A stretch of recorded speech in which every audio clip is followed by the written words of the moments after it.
Assalamualaikum warahmatullahi wabarakatuh. Shalom, salam sejahtera bagi kita semuanya. Om Swastiastu, Namo Buddhaya, salam kebajikan, salam sehat. Selamat pagi para hadirin dan pemirsa dimanapun Anda berada. Selamat bergabung dalam acara talk show Tribun Series, Memilih Damai, dengan tema Masihkah Berlaku di Iron Law of Indonesia Politics, Jawa adalah kunci pada pemilu 2024. Talk show kali ini berkaitan dengan tahun politik dan juga pemilu serentak 2024. Dalam hal ini adalah Pilpres, Pemilu Legislatif dan juga Pilkada. Perkenalkan Bapak dan Ibu para hadirin yang terhormat, saya Paramita Sumantri yang akan memandu talk show kita pada pagi hari ini hingga siang hari nanti. Dan saya tidak sendiri, nantinya saya akan ditemani oleh pemimpin redaksi Tribun Timur, GM Konten Tribun Network Wilayah Timur Indonesia, ada Bang Nur Tamzil Tahir. Dan acara, boleh tepuk tangan terlebih dahulu, terima kasih. Baik, dan acara pada pagi hari ini dilaksanakan langsung secara tatap muka dari kampus FISIP Universitas Hasanuddin Makassar. Boleh tepuk tangan semuanya untuk kampus FISIP Universitas Hasanuddin Makassar. Baik. Hadirin yang kami hormati, nantinya talk show pada pagi hari ini akan menghadirkan 4 pembicara. 2 pembicara dari Makassar untuk memotret dan merekam suara penduduk Pulau Sulawesi, calon pemilih pada Pilpres 2024, yaitu ada Profesor Dr. M. Kasim Matar, selaku Guru Besar UIN Alauddin Makassar, dan ada juga Dr. Iqbal Latif MSI, dosen Sosiologi FISIP Unhas. Sementara 2 pembicara lainnya yang akan melihat peta politik secara nasional, nanti akan ada Panji Anugrah Permana, SIP, MSI, Dr. Phil, yaitu selaku dosen ilmu politik FISIP Universitas Indonesia, dan pendiri lembaga survei Cyrus Network, ada Mas Hasan Nasbi. Tepuk tangan terlebih dahulu boleh untuk nama-nama pembicara yang sudah saya sebutkan. Baik, saya menyapa terlebih dahulu, sudah hadir juga bersama kami. Selamat pagi semua teman-teman mahasiswa dari Fakultas Universitas Hasanuddin Makassar. Selamat pagi, sehat semuanya? Alhamdulillah, semangat ya untuk mengikuti talk show kita pada pagi hari ini. Saya juga ingin menyapa selamat pagi yang terhormat telah hadir bersama kita di forum ini. Ada GM Bisnis Tribun Timur, Mbak Yunitra atau Mbak Yuyun. Selamat pagi Mbak Yuyun. Kemudian pemimpin redaksi tribuntimur.com dan surat kabar harian Tribun Timur, ada Bang Nur Tamzil Tahir. Oh di sini, siap. Selamat pagi Bang Tamzil, nanti bersama kita, temani saya di sini ya Bang ya. Kemudian saya ucapkan juga selamat datang Wakil Pemimpin Redaksi Tribun Timur, Bang Kambi AS. Selamat pagi Bang. Juga saya ucapkan selamat datang kepada Dekan FISIP Unhas, Bapak Sukri. Dan seluruh dosen FISIP Unhas yang berkesempatan hadir pada pagi hari ini.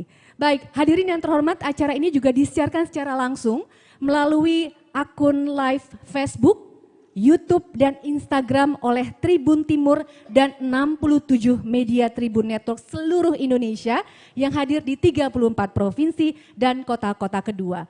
Dan bagi Anda yang belum sempat atau tidak sempat mengikuti acara ini secara langsung, jangan khawatir karena nantinya akan ada siaran ulang di channel Facebook dan akun YouTube Tribun Network. Boleh tepuk tangan dong untuk Tribun Network. Terima kasih. Baik, rasanya sudah tidak sabar ya kita untuk memulai rangkaian acara kita pada hari ini. Namun sebelum kita mulai, saya mohon kesediaannya untuk para hadirin dan juga para mahasiswa untuk bersedia berdiri karena kita akan bersama-sama mulai acara ini dengan menyanyikan lagu kebangsaan kita, Indonesia Raya.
selesai. Hadirin dipersilakan untuk duduk kembali. Terima kasih.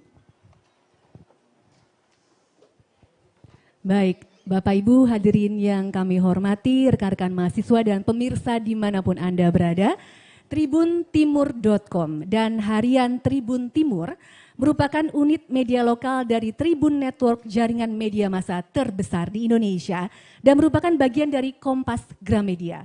Sejak 1987, sebelum bermetamorfosa menjadi Tribun Network, jaringan Tribun dikenal dengan nama Pers Daerah yang melakukan ekspansi bisnis surat kabar di seluruh Indonesia. Tahun 2010 lalu, Tribun Network mulai membangun jaringan news portal online secara terus-menerus. Jaringan portal berita Tribun Network dibaca 23 juta page view per hari dan menjadikan Tribun Network sebagai news portal nomor 1 di Indonesia dengan jargon yang diusung oleh Tribun Network adalah mata lokal menjangkau Indonesia. Saat ini Tribun Network mengelola 67 portal berita media online dan 23 surat kabar harian yang terbit di berbagai kota. Hingga Juli 2022 kami didukung setidaknya 1.421 wartawan yang bertugas tersebar pada 472 kabupaten kota atau 92% dari 514 kabupaten kota se-Indonesia. Tribun Network jadi telah hadir di semua provinsi di Indonesia dan sudah menjadi cita-cita dari Tribun Network untuk berkontribusi bagi bangsa dan negara, membawa semangat baru dan demokratisasi di semua daerah, serta memberi panggung lokal ke pentas nasional. Untuk itulah Tribun Network menyelenggarakan talk show Tribun Series Memilih Damai dengan tema Masihkah Berlaku The Iron Law of Indonesia Politics, Jawa adalah kunci pada Pilpres 2024 yang diselenggarakan pada hari ini. Dan untuk membuka talk show kita pada pagi hari ini, Bapak dan Ibu dan juga rekan-rekan mahasiswa, kami undang Editor-in-Chief tribuntimur.com dan surat kabar harian Tribun Timur, yaitu Bang Nur Tamzil Tahir untuk menyampaikan sambutannya. Kepada Bang, kami persilakan.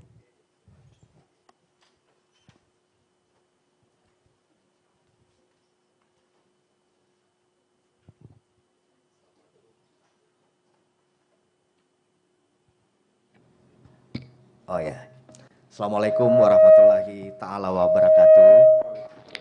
Di dunia wal akhirah, terima kasih sudah mahasiswa, para pembicara sudah datang semua. Rangkaian acara ini, Tribun Indonesia Memilih Damai, adalah rangkaian dari Makassar menjadi kota pertama dari 9 kota lainnya. Jadi setelah ini kita memulai di Palembang, Manado, Balikpapan, Lampung, Surabaya, Bali, dan kemudian ke Aceh nantinya. Nah, jadi ini Makassar, saya nggak tahu seperti kayak slang kemarin itu Makassar selalu jadi kota konser pertamanya katanya kalau slang Bang. Kemarin minggu lalu slang baru konser di sini, banyak petinggi Polri yang sebelum ke Bali datang nonton di sini. Tribun Timur ini sekarang tadi disebut saya pemimpin surat kabar gitu ya. Saya masih berterima kasih masih ada yang menyebut surat kabar. Ya, tapi sebenarnya sejak 12 tahun lalu surat kabar kita masih ada, tapi kita sudah mempersiapkan masa depan kita yaitu digital gitu. Ya, jadi hari ini seperti yang disiarkan tadi, kalau di Tribun Timur sendiri kalau disebut disiarkan di 67 jaringan kita dan besok dimuat di koran. Hari ini khusus Tribun Timur dari semua Tribun 67 kamilah pemilik aset digital terbesar ya. Facebook kita ada 1,2 likes ya, di sana ada follow. Terus di YouTube kita ada 6,5 juta subscriber.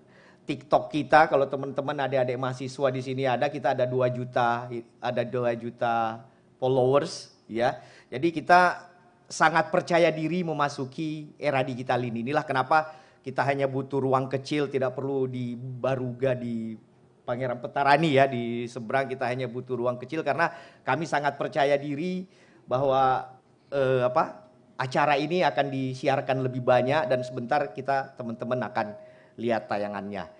Terima kasih banyak sudah hadir para pembicara. Tidak panjang, saya kembalikan ke moderator, host untuk mengembalikan acara. Assalamualaikum warahmatullahi wabarakatuh. Waalaikumsalam warahmatullahi wabarakatuh. Boleh tepuk tangan untuk Bang Nur Tamzil Tahir atas sambutannya. Baik, hadirin yang kami hormati, untuk kelancaran acara kiranya kita meminta ridho Allah Subhanahu wa taala, Tuhan yang Maha Esa, agar acara hari ini terus berjalan dengan lancar. Maka dari itu izinkan acara berikutnya adalah pembacaan doa yang akan dipimpin oleh Vice Editor in Chief Tribun Timur, Abang Kambi AS. Kepada Bang Kambi kami persilahkan.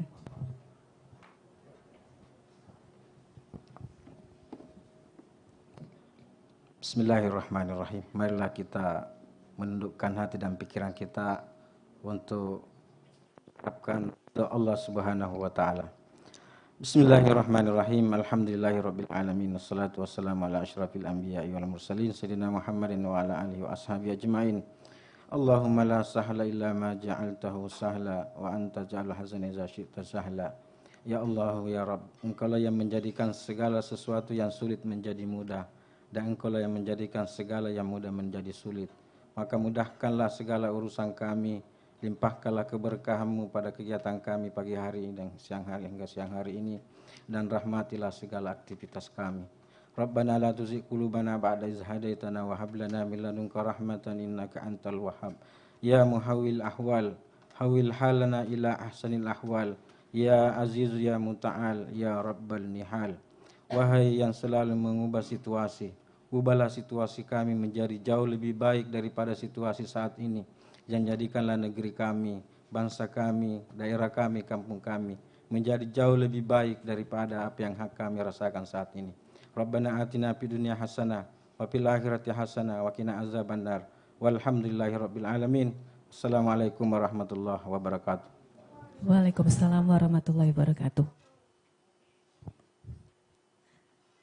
Terima kasih Bang Kambi yang sudah bersedia untuk memimpin doa pada pagi hari ini. Rekan-rekan mahasiswa sudah siap semangat untuk berdiskusi kita pada pagi hari ini? Waduh, masih semangat? Mantap, baik, sesuai dengan janji saya di awal, saya tidak sendiri, saya akan ditemani oleh Bang Tamzil. Boleh Bang temani saya maju ke depan pagi hari ini, tepuk tangan terlebih dahulu. Pada Bang Tamzil, mic-nya silakan Bang, bisa dibawa. Oke, siap. Jadi hari ini tadi saya sudah sampaikan ya Bang ya, ada 4 pembicara, betul ya? Betul sekali. Betul, oke silakan Bang. Siapa yang mau kita panggilkan dulu? Pertama kita sambut dari Jakarta dulu ya. Yang jauh dulu. Kita persilahkan tamu jauh, ini ada Bang Panji Anugrah Permana, SIP, MSI, Doktor Filosofi. Silahkan. Dia silakan.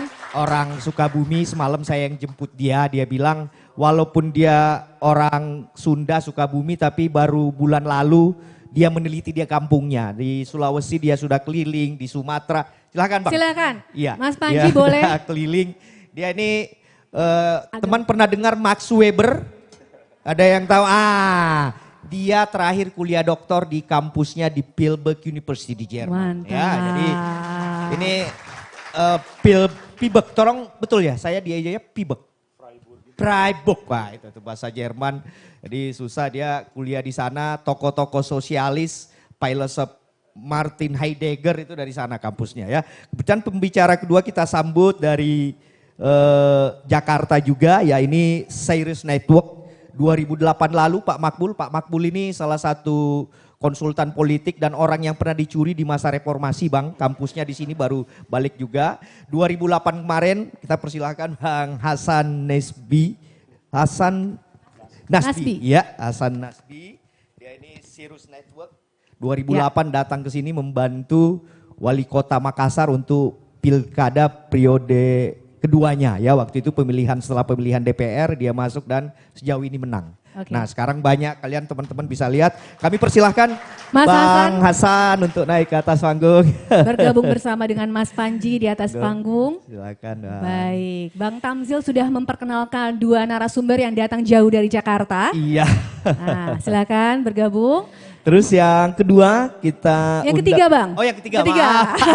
Jadi grogi kita dari Prof Kasim Matar. Ya dia 2 tahun terakhir banyak tinggal di pesantren di Moncong Loe sana, pesantren Matahari.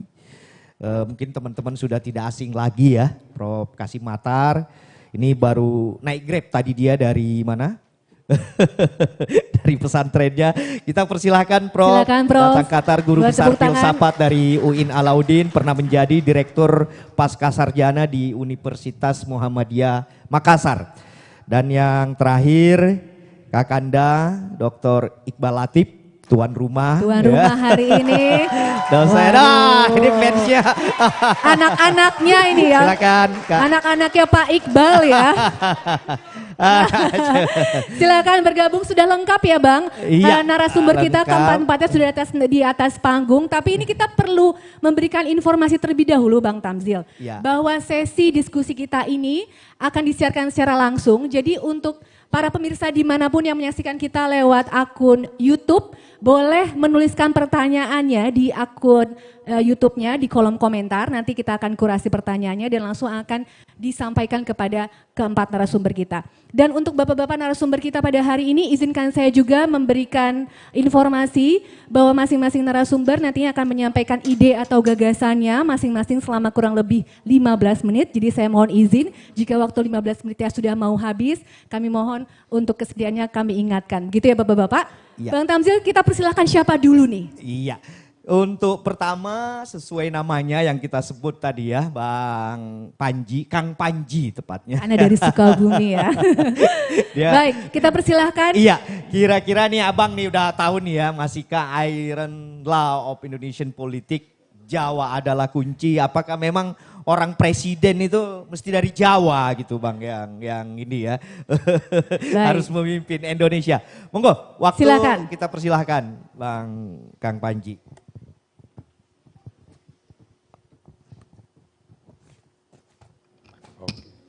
Baik, bismillahirrahmanirrahim. Assalamualaikum warahmatullahi wabarakatuh. Terima kasih Bang Tamzil, Mbak Paramita atas kesempatan yang baik ini untuk berbagi dan sharing dengan seluruh teman-teman di Universitas Hasanuddin. Yang saya hormati Prof. Kasim, mohon izin saya membuka sesi, Mas Iqbal, Mas Hasan. Kebetulan saya dapat giliran pertama. Biasanya giliran pertama bisa potensi salahnya banyak. Nanti mohon dikoreksi Prof. Kasim, Mas Iqbal, Mas Hasan. Yang pertama ketika saya mendengar judul dari sesi diskusi kita hari ini, The Iron Law, ya, The Iron Law of Indonesian Politics, itu mengingatkan saya pada seorang sosiolog berkebangsaan Jerman namanya Robert Michels yang menulis buku Political Parties, The Tendency of Oligarchy in Modern Democracy. Jadi di dalam buku itu Robert Michels mengatakan who says organizations says oligarchy. Itu tesis yang terkenal yang kemudian menjadi dasar bagi perkembangan teori-teori tentang oligarki ataupun tentang partai politik yang kurang lebih mengatakan apapun yang ada di dunia ini berkaitan dengan organisasi itu pasti punya tendensi bagi terbentuknya oligarki. Oligarki itu adalah kendali kekuasaan oleh sedikit orang. Nah, jadi ketika baca The Iron Law of Indonesian Politics, apakah Jawa bisa dianggap masih ya atau bisa dianggap sebagai kunci di dalam konteks politik elektoral? Mungkin sebelum masuk ke topik saya ingin coba membahas dulu. Jawa adalah kunci, ini jadi ingat dulu film G30 SPKI ya, Jawa adalah kunci gitu. Jadi ada dua makna mungkin yang bisa kita tangkap dari istilah ini. Yang pertama, makna bahwa kandidat capres itu haruslah orang Jawa, yang punya peluang besar tuh haruslah orang Jawa, yang berpeluang menang tuh haruslah orang Jawa. Ini makna yang pertama. Makna yang kedua, secara elektoral juga bisa dipahami bahwa kenapa Jawa kunci, karena bisa jadi siapapun yang menguasai Jawa, maka dia akan memenangkan proses kontestasi tersebut. Jadi ada dua makna, jadi orangnya dan juga wilayahnya. Karena secara statistik, kalau kita bicara konteks politik elektoral, saya mengambil data mungkin di tahun 2019 ya, DPT terakhir, itu ada 191-an juta gitu ya, DPT di Indonesia itu yang memiliki hak pilih, sekitar 110 juta pemilih itu di Jawa memang. Jadi 57,29% pemilih itu adanya di Jawa, yang terbagi ke dalam berapa provinsi ya, Banten, DKI, 6 ya, Jabar, Jateng, Jatim, DIY, ada 6 provinsi. Jadi memang kalau secara hitung-hitungan matematika 57,9% itu berarti besar. Artinya bisa jadi makna yang kedua itu kita harus lihat juga gitu loh. Nah, makna yang pertama itu terkait orangnya, apakah memang orang Jawa itu yang akan dan dianggap memiliki peluang paling besar dan harus selalu orang Jawa yang jadi presiden. Dan yang kedua menyangkut votersnya, pemilihnya, karena di sini ada 57% ya yang berkaitan. Nah, dari sisi etnis, tentu kita memahami data statistik etnis Jawa ini 40% lebih sebagai voters, sebagai populasi, maaf, bukan voters. Kalau voters tadi ya. Nah, kemudian Sunda itu 15%-an. Ya, sisanya etnis-etnis yang kategorinya 0 sampai 3%. Memang ini kategorisasi kalau dilihat dari sisi etnis. Nah, memang Indonesia itu kan kategori etnis sangatlah banyak ya. Jadi angka moderat saja seorang ilmuwan yang meneliti etnis itu ada 1072 kategori etnis di Indonesia itu, yang kemudian nanti bisa kita lihat fenomena dalam konteks elektoral seperti apa. Nah, tetapi saya ingin melihat, sekarang kita diskusikan dulu soal Presiden Jawa. Kalau saya melihatnya, kita harus melihat secara lebih kritis mungkin ya. Seolah-olah presiden itu kan dari Jawa terus, karena memang ada Bung Karno dulu jadi presiden, kemudian Pak Harto dalam periode kekuasaan 32 tahun, diikuti kemudian oleh beberapa presiden di masa reformasi ya, ada Pak Habibie, ada Gus Dur, ada Ibu Mega, Pak SBY sama Pak Jokowi. Rata-rata orang Jawa, tapi ada periode Pak Habibie juga ya presiden. Tetapi kita harus kerucutkan lagi, kalau ini konteksnya politik elektoral, maka kita baru mengalami politik elektoral pemilihan presiden secara langsung dalam sistem presidensialisme murni itu baru 4 kali sebetulnya kan. 2004, 2009, 2014, 2019. Artinya baru 2 orang sebetulnya yang dipilih secara langsung, yang kebetulan etnisnya Jawa, ya, baru Pak SBY dan Pak Jokowi. Jadi kita harus lebih kritis melihat konteks pemilihan presiden dalam konteks politik elektoral. Baru terjadi orang Jawa menjadi presiden dipilih secara demokratis, secara langsung, itu adalah baru 2 presiden. Sebelumnya gimana Pak Harto, Bung Karno? Tentu mereka lahir dari situasi sistem politik yang jauh berbeda. Sistem politik baik dari sisi pemilihannya, struktur politiknya, infrastrukturnya. Kita tahu di situ ada partai politik yang dibatasi di masa Orde Baru. Pemilihan oleh parlemen, parlemennya juga dikuasai oleh lebih banyak dominasi oleh eksekutif dan lain sebagainya. Nah, bagaimana kita melihat apakah itu sudah menjadi iron law kalau begitu dalam konteks Indonesia? Kita nggak bisa bandingkan dengan Amerika. 46 presiden di Amerika. Makanya mereka ada tesis 46 presiden itu WASP ya, White Anglo-Saxons Protestan. Jadi dia orang kulit putih, Anglo-Saxons, ya orang Anglo-Saxon ya keturunan Eropa lah ya, karena kan Amerika terbentuk dari para imigran Inggris gitu, sama agamanya Protestan. Nah, tetapi pernah ada 3 kasus dalam 46 presiden Amerika itu di luar pakem tadi WASP, ya, Kennedy, Obama, Biden. 2 orang Katolik, 1 orang kulit hitam, yang bapaknya Muslim. Ya, jadi kalau ngomong statistik 3/46 bolehlah kita bilang tuh iron law of WASP. Jadi hukum besi ya. Jadi udah jadi hukum besi memang, walaupun ada kasus-kasus di mana ada outlier di situ ya, ada pencilan, yaitu Biden, Obama sama Kennedy. Yang Kennedy Katolik, Biden Katolik, kemudian Obama itu kalau dirinci lagi semua presiden Amerika afiliasi gerejanya juga macam-macam. Ya kan? Ada yang ke lebih ke berbau evangelis, ada yang macam-macam tuh. Jadi tidak dalam satu rumpun walaupun memang mereka Protestan. Nah, kalau membayangkan iron law di Amerika WASP, kita boleh bilang itu sebagai katakanlah ya dari hitung-hitungan matematis itu bolehlah kita bilang sebagai hukum besi. Walaupun itu sudah gugur juga dengan adanya Biden, Kennedy sama siapa namanya Obama gitu ya. Jadi, nah apalagi Indonesia yang baru 4 kali menggelar pemilihan presiden secara langsung. Apakah kemudian setiap kandidat presiden itu harus selalu Jawa? Ya kan dari sisi statistik saya belum melihat kita bisa mengambil kesimpulan seperti itu. Apalagi kalau kita ke belakang ke sejarah kita di tahun-tahun 50-an. Di periode-periode parlementer. Jerman sendiri di Eropa ada kayak gitu nggak? Di Jerman sendiri Iron Law. tidak ada yang saklek seperti itu. Karena Jerman biasanya kan lebih homogen ya tradisinya. Kalau dari sisi agama ya dia Protestan Katolik. Tapi itu biasa saja karena dia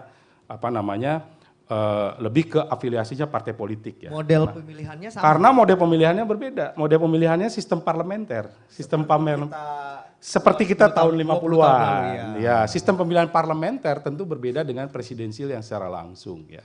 Sistem pemilihan parlementer kita memilih anggota partai untuk duduk di parlemen. Nanti anggota parlemen itu berdasarkan suara kursinya kemudian memilih seperti Perdana Indonesia Menteri. sebelum 2005 lah Seperti kira-kira. Indonesia di tahun 50-an. 2005 presidensial tapi tidak langsung. Untuk kepala daerahnya beda juga ya ini Beda juga Oh. melalui DPRD. Nah, di tahun 50-an Indonesia pernah mengalami satu periode yang nggak boleh kita lupakan. Ya, periode-periode di mana elit-elit Indonesia itu nggak Jawa sebetulnya. Kalau dilihat di komposisi, mungkin Banyak dari Minang malah ya dulu ya. ada Burhanuddin Harahap di situ. Tan Malaka. Orang Mandailing kalau Harahap kan ya. Amir Saripudin Harahap juga tuh dari orang kelahiran Medan yang punya garis. Kalau nggak salah beliau juga kalau melihat marganya adalah Mandailing. Kemudian Minangnya ada Sultan Syahrir, ada Muhammad Hatta. Kemudian ada orang Sunda juga satu orang, Juanda Kartawijaya di situ. Iwa Kusuma Sumantri ya. Jadi elit-elit kita beragam sekali dan sifatnya multi etnik. Walaupun kita lagi-lagi bisa bilang ini bukan pemilihan langsung karena dipilih melalui mekanisme di parlemen. Indonesia pemilihannya sama dengan Amerika Bang secara prinsip atau Agak beda. Agak beda. Kategorinya langsung tapi Amerika lewat electoral college. Oh. Jadi Indonesia itu kalau ngomongin di dunia salah satu presidennya itu yang punya legitimasi politik paling kuat. Paling kuat. Karena langsung. Paling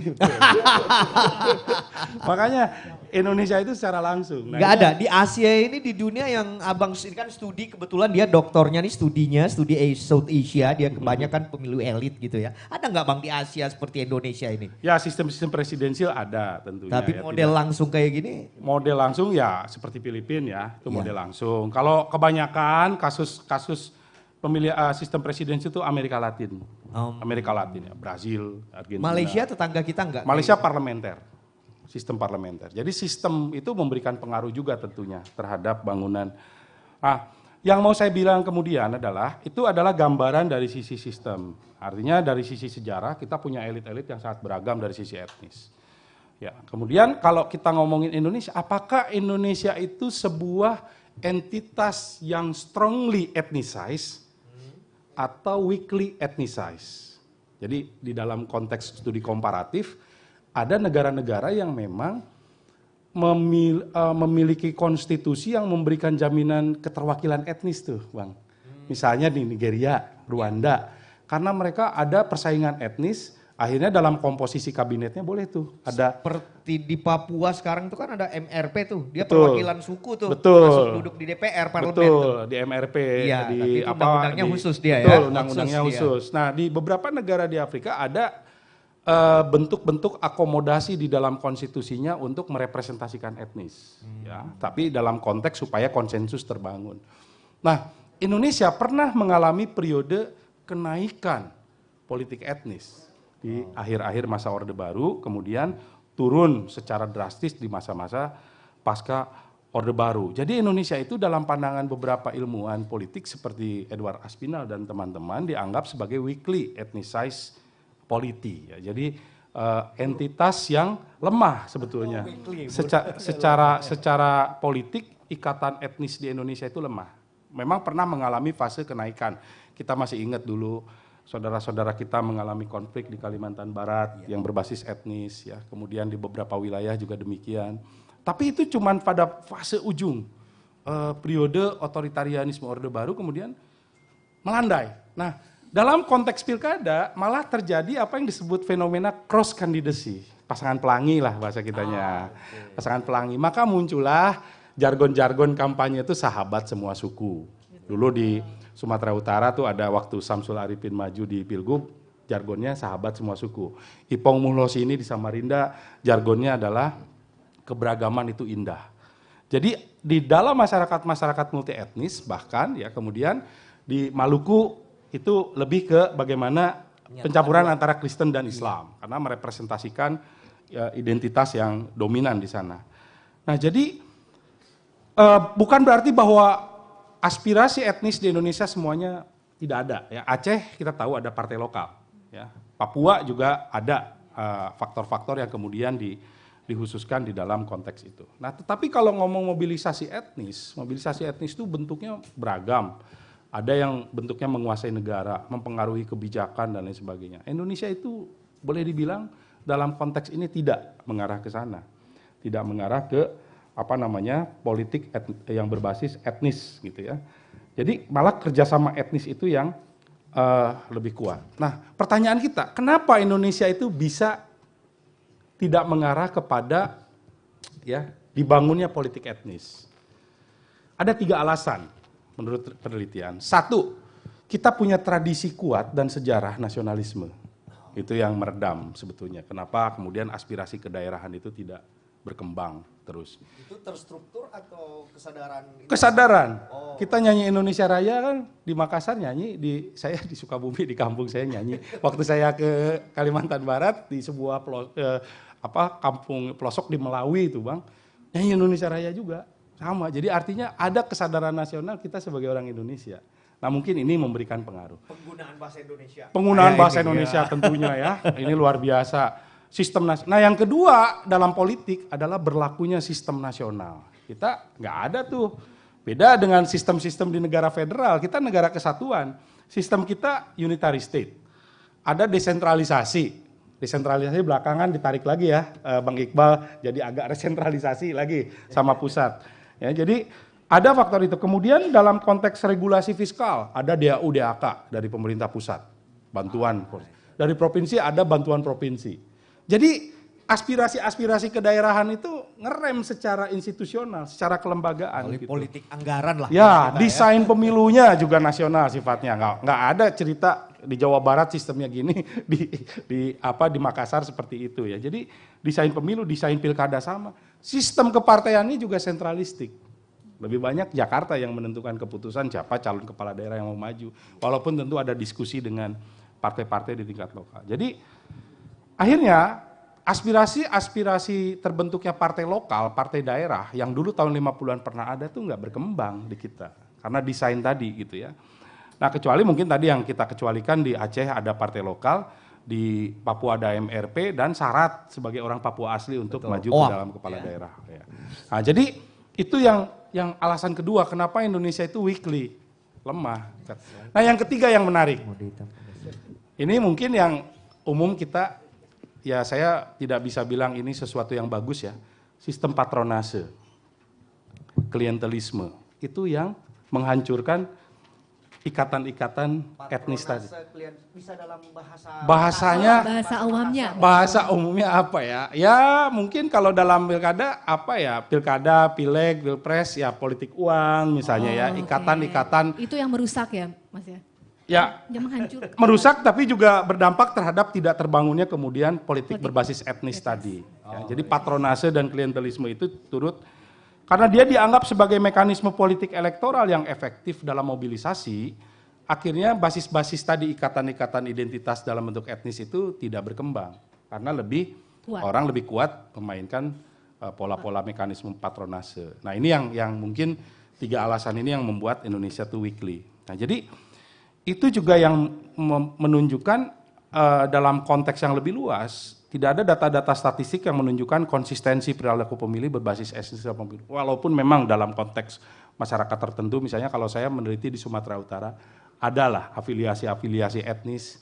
Tapi kita juga nggak betul-betul bisa memastikan ini apakah afiliasinya etnis atau agama. Kadang-kadang politik lokal. Ya di politik lokal. Kadang-kadang tumpang tindih itu antara etnis dengan agama ya. Jadi 2 menit terakhir nih Bang. Oke. Nah. Ini jadi kesimpulannya adalah bahwa sekalipun seorang kandidat itu berasal dari etnis Jawa, tidak ada jaminan semua orang Jawa akan memilih dia ya di dalam konteks elektoral. Jadi variabelnya sangat kompleks. Kalau dalam konteks cleavages, teori tentang pembelahan sosial, ya di situ ada agama, ikatan kekerabatan, blok politik. Di Pilpres kemarin ya mudah-mudahan tidak terjadi lagi, ada polarisasi politik berdasarkan agama ya. Nah ini yang kemudian afiliasi parpol juga mungkin. Ya, jadi ada banyak sekali variabel yang tidak memungkinkan variabel etnis itu bersifat tunggal. Di pemilu nanti ini kan Pilpres bersamaan Pileg tuh. Pertama kali dalam sejarah Indonesia. Kira-kira Pileg ini akan mempengaruhi secara masif nggak ini? Kalau pelajaran kemarin kan orang lebih tersedot perhatian ke Pilpres ya, Mas ya. 1, 2, identifikasi orang Indonesia, masyarakat Indonesia pemilih terhadap partai itu tidak terlalu kuat, party ID-nya tidak kuat. Artinya bisa saja karena misalnya dia favorit terhadap Pilpres ini, mungkin saja mendukung partai yang mendukung si calon presiden tapi itu. Tapi tidak mengukuhkan hukum besi. Belum tentu ya. Jadi perilaku pemilihnya saya kira banyak sekali variabel-variabel yang harus kita lihat ya. Nah dari sisi elitnya tentu juga tidak menguntungkan kalau dia memiliki single identity privilege, menonjolkan sisi kejawaannya misalnya. Kalau calon gitu Bang, ini di 40 detik terakhir, calon bisa nggak memantik itu nggak politik identitas? Bisa saja, tapi tidak dalam konteks etnis menurut saya. Ya, tapi karena merugikan kalau dia mengekspresikan dan merepresentasikan dia sebagai single identity saya orang sini. Dia akan rugi di daerah lain dong. Betul. Logika elektoralnya begitu. Jadi dalam konteks elektoral, identitas yang multiple, ya, yang arsiran, itu lebih menguntungkan tentunya buat dalam perspektif seorang kandidat. Jadi kesimpulannya adalah bagi saya pengalaman, kinerja, track record, integritas, tentu saya masih ingat Pak, waktu Pak JK maju dulu ya.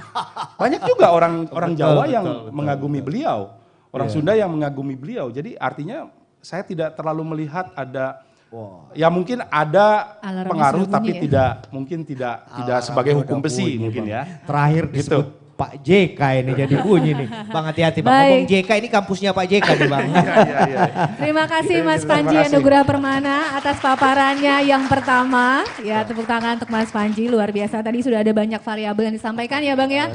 Salah satunya adalah bahwa pengalaman kinerja integritas itu masih menjadi acuan ya dibandingkan dengan variabel-variabel lain yang menjadi hukum besi untuk pemilihan perannya, merekamnya dari berbagai sudut pandang. Saya berikan kesempatan yang kedua ini untuk yang punya rumah pada hari ini. Bapak Iqbal Latif, bagaimana pandangannya? 9 mencoba mematahkan mitos itu ya. Dia maju berpasangan dengan orang Jawa.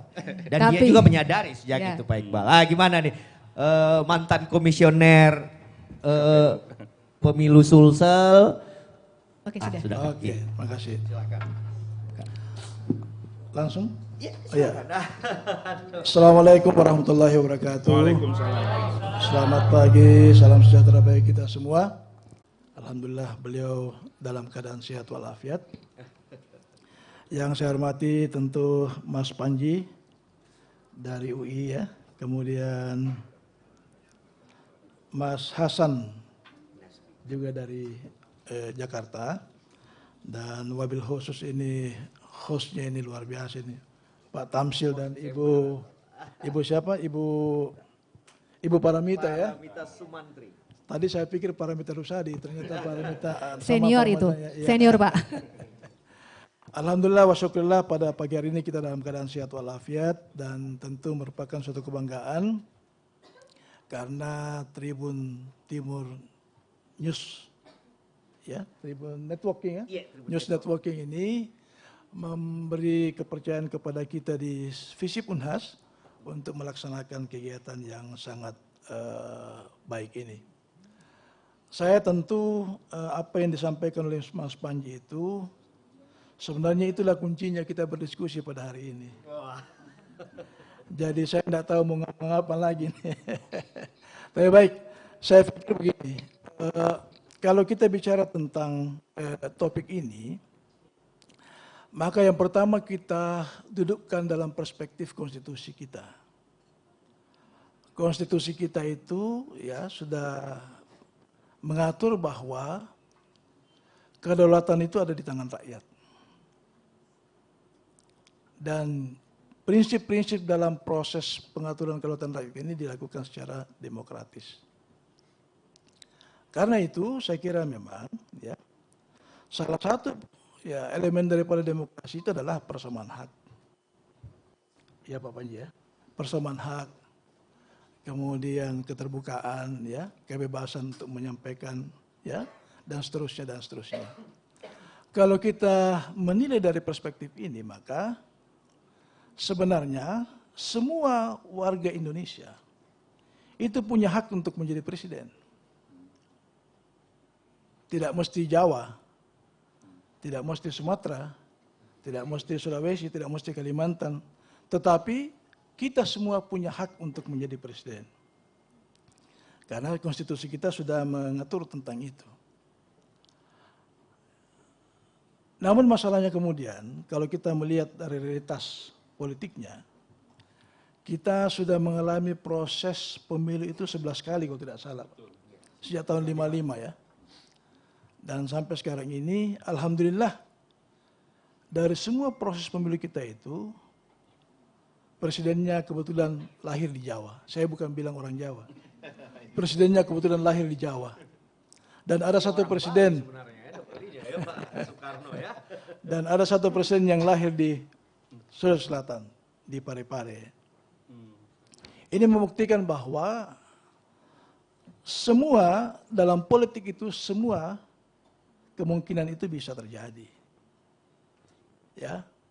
Kalau hari ini ya mungkin kita masih melihat dari secara statistik bahwa tadi disampaikan oleh Mas Panji tadi bahwa memang pemilih terbesar itu adalah di Pulau Jawa. Dan kita ini misalnya di luar Jawa ini hanya sekedar ya jumlahnya tidak terlalu besar ya, apalagi di Indonesia Timur itu kalau tidak salah hanya sekitar 15% barangkali. Ya, Sulawesi Selatan mungkin ya sekitar 7% atau berapa persen ya, 8%. Jadi ini adalah realitas politik yang harus juga kita pahami. Bahwa kebetulan saja ya pemberian kedaulatan selama pemilu kita itu, khususnya Pilpres, kita berikan kepada presiden yang berasal dari Jawa. Ya. Mengapa ini demikian saya katakan supaya tadi Mas Panji mengatakan bahwa etnisitas itu sudah tidak terlalu kuat untuk membuat kita ada segregasi ya.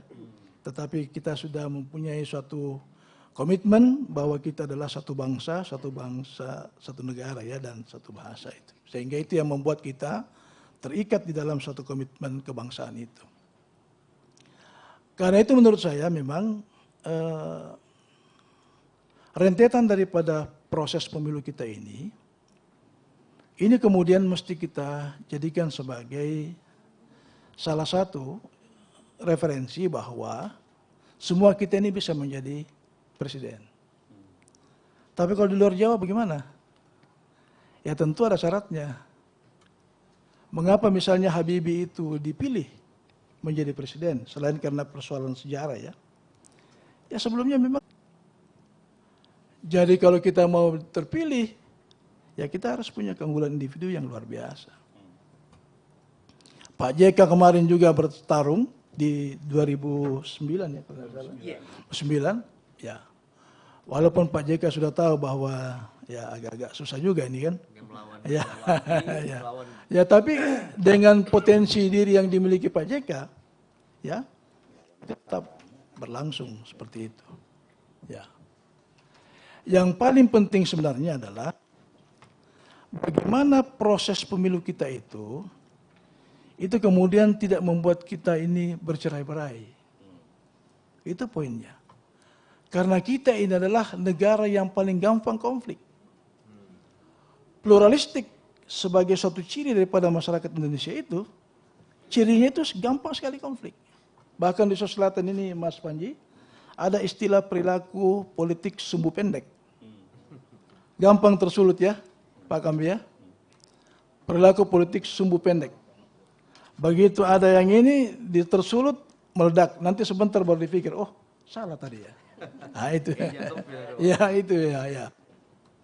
Jadi poin saya adalah bahwa persoalan yang kita hadapi adalah, ini adalah merupakan bagian daripada rutinitas sistem politik kita. Tetapi yang paling penting adalah jangan sampai pemilu atau pilpres ini menciptakan garis demarkasi yang cukup panjang dan cukup lama. Kita sudah punya pengalaman 2019 yang lalu. Ada istilah cebong dan kampret. Ada istilah macam-macam itu yang kelihatannya dari sisi feel itu masih terbawa sampai sekarang. Kalau masih terbawa sampai sekarang. Ya. Saya paham betul juga bahwa walaupun misalnya ya presidennya itu kebetulan dari Jawa, tetapi tentulah secara konstitusional sebagai sebuah negara kepulauan, negara yang punya wilayah yang cukup besar, aspirasi lokal ini itu tentu akan dipahami. Tadi disampaikan oleh Mas Panji juga, aspirasi lokal itu juga dipahami. Yang kadang-kadang menimbulkan persoalan itu kalau misalnya aspirasi distribusi kekuasaan itu dianggap kurang begitu baik dalam pembagiannya. Itu yang kadang-kadang juga menimbulkan masalah. Sehingga itu saya kira memang menjadi satu hal yang cukup krusial juga di dalam sistem politik kita ini. Apalagi memang sekarang ini kita ini berada pada posisi di mana kalau menurut saya Mas Panji, ini kita berada dalam posisi transisi demokrasi ini ya.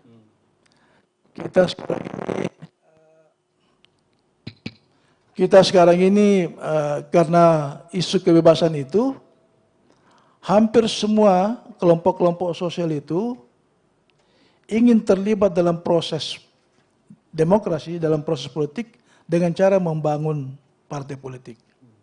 Makanya sampai sekarang partai politik kita itu tidak pernah ideal. Ya Mas Pandi ya. Kita terlalu banyak partai politik ini. Waktu awal-awal reformasi kalau tidak salah 48 partai politik yang ikut dalam pemilu. Sekarang ini yang diverifikasi oleh KPU kalau tidak salah sudah 20 ya. 20. Tambah lagi. Itu saja membuat masyarakat kita juga jadi confused. Apalagi pada posisi di mana sistem pendidikan politik atau edukasi politik di masyarakat kita ini itu begitu bagus. Kenapa belum begitu bagus? Karena ya lembaga-lembaga politik kita seperti misalnya partai politik itu juga belum berfungsi dengan baik. Ini yang saya kira memang persoalan-persoalan yang serius yang dihadapi, sehingga ketika kita bicara tentang presiden, ya, presiden tentang isu presiden Jawa adalah kunci, ini juga sebuah realitas sosial. Ya, ini juga sebuah realitas sosial. Tapi dalam konteks Indonesia, kita selalu menggunakan pendekatan harmoni. Kita selalu menggunakan pendekatan keseimbangan. Karena itu, kalau presidennya kebetulan lahir di Jawa, diharapkan wakil presidennya kebetulan lahir di Timur. Itu yang lebih itu tadi yang Mas Panji sampaikan. Ada semacam apa tadi itu? Ya, pasangan pelangi. Ya, pasangan pelangi ya yang tadi sampaikan itu. Kalau ini terjadi, tentu akan menciptakan terus-menerus suatu kondisi yang harmoni. Karena keharmonisan dalam politik ini, itu juga bisa berimplikasi kepada dimensi.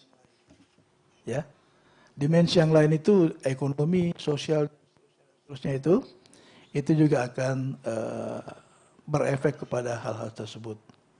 Saya melihat bahwa isu mengenai Presiden Jawa adalah kunci untuk Pilpres 2024 ini adalah bagian dari diskursus politik.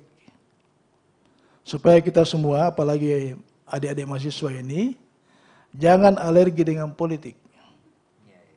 Ya. Karena terus terang mahasiswa ini termasuk kelompok rentan dalam politik. Gampang diprovokasi dan gampang tidak datang di TPS. Lebih baik tidur daripada ke TPS. Nah, ini juga masalah ini. Ini juga masalah ini. Ya. Sehingga menurut saya poin saya adalah dalam konteks pemilu 2024 kita ini, ya, ada hal yang ideal dan tentu ada hal yang sifatnya realistik. Ya, yang ideal itu adalah kita semua punya hak yang sama untuk menjadi presiden. Termasuk adik-adik sini. Termasuk ya adik-adik di sini bisa jadi presiden ya, makanya mimpinya jadi presiden ya. Mimpi jadi presiden, kalaupun tidak sama jadi presiden ya wakil presiden lah. Ya. Yang kedua, secara realistik ya kita juga harus memahami bahwa kita ini adalah satu kesatuan yang utuh, yang tentu kita harus melihat bahwa realitas politik kita juga seperti apa. Ya. Nah, yang paling penting poinnya adalah bahwa mahasiswa kita jangan alergi dengan politik. Sebab saya melihat dari hasil studi, salah satu ciri daripada perilaku milenial itu, mereka tidak suka dengan politik. Apolitik, ya, sehingga dianggap bahwa politik itu ribet dan seterusnya, ya. Tetapi sebagai calon pemimpin bangsa, ya harus mahasiswa harus siap harus melek politik ya. Ya, Di harus rumah melek tangga politik. ada juga politik. Ada politik. Iya, jadi kalau kalian berumah tangga nanti berpolitik juga. Iya, nanti. politik. Sama Ya. anak istri. Jangan enggak usah rumah tangga, Pak. Iya.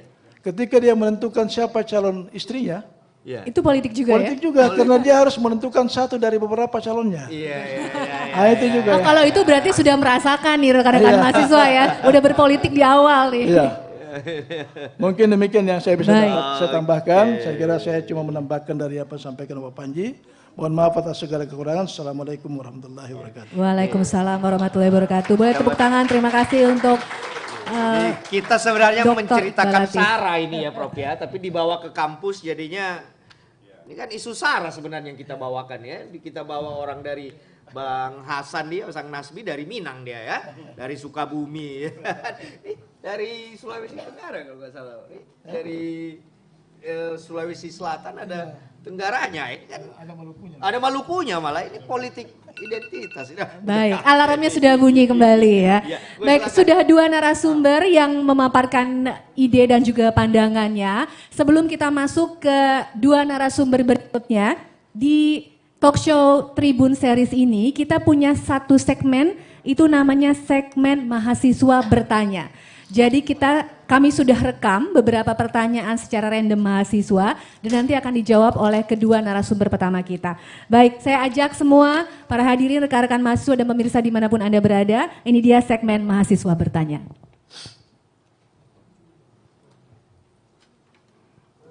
Nama saya Arif Aditya dari Fakultas Ekonomi dan Bisnis Universitas Hasanuddin. Saya ingin menanyakan mengenai tren pemimpin muda di dalam dunia politik Indonesia, menteri maupun pemimpin muda daerah Indonesia. Bagaimanakah kans mereka di pemilu 2024? Terima kasih. Nama saya Jafir Ramadan dari Fakultas Ilmu Budaya Universitas Hasanuddin. Saya mau bertanya, di Amerika Serikat, Obama berhasil mendobrak white supremacy. Bagaimana peluang hal serupa bisa terjadi di Indonesia? Sekian. Perkenalkan, nama saya Andini SM dari Fakultas Ilmu Sosial dan Ilmu Politik Universitas Hasanuddin Makassar. Saya mau bertanya, bagaimana mencegah polarisasi dalam pemilu mendatang? Makasih.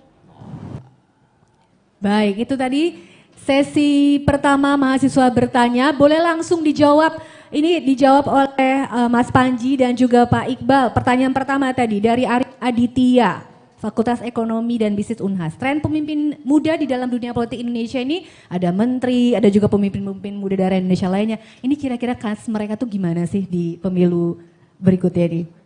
Mas Panji dulu boleh silakan. Waktu Baik. 3 menit ya. Moderatornya sudah. 1 menit. Iya.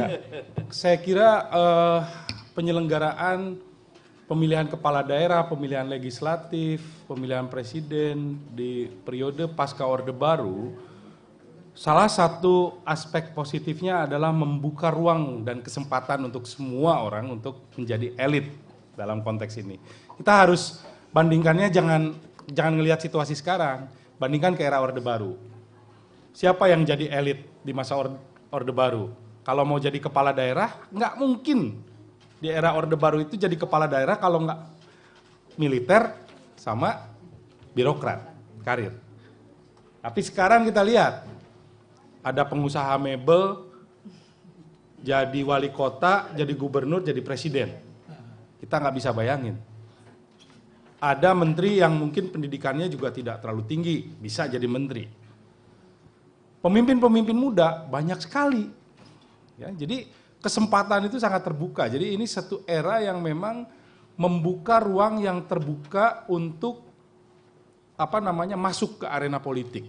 Jadi seperti adik-adik mahasiswa ya punya kesempatan yang sama saya kira ya, kalau misalnya memiliki popularitas, sumber daya, kedekatan dengan masyarakat dan lain sebagainya, maka bukan tidak mungkin calon-calon kepala daerah itu diisi oleh generasi milenial. Karena bagaimanapun tentu zaman ini adalah zamannya yang harus dimiliki oleh anak-anak muda gitu ya. Artinya bahwa tantangan dan lain sebagainya, kadang-kadang saya sebagai generasi X udah ketinggalan sama mahasiswa saya untuk jangankan melakukan hal-hal yang sifatnya teknis, tapi dalam konteks ide, pemikiran kadang-kadang lebih terdepan, jauh lebih canggih mahasiswa ini ya. Jadi artinya kita tahulah di Jawa Timur ada Pak Emil Dardak yang masih muda, Pak Ridwan Kamil, Pak siapa lagi, di kabinet ada Pak Erick Thohir masih muda, kemudian ada siapa lagi tuh yang muda-muda, terus Pak Jokowi mengangkat staf khusus masih muda. Jadi bukan hal yang luar biasa saya kira. Dan kebetulan kalau ngomongin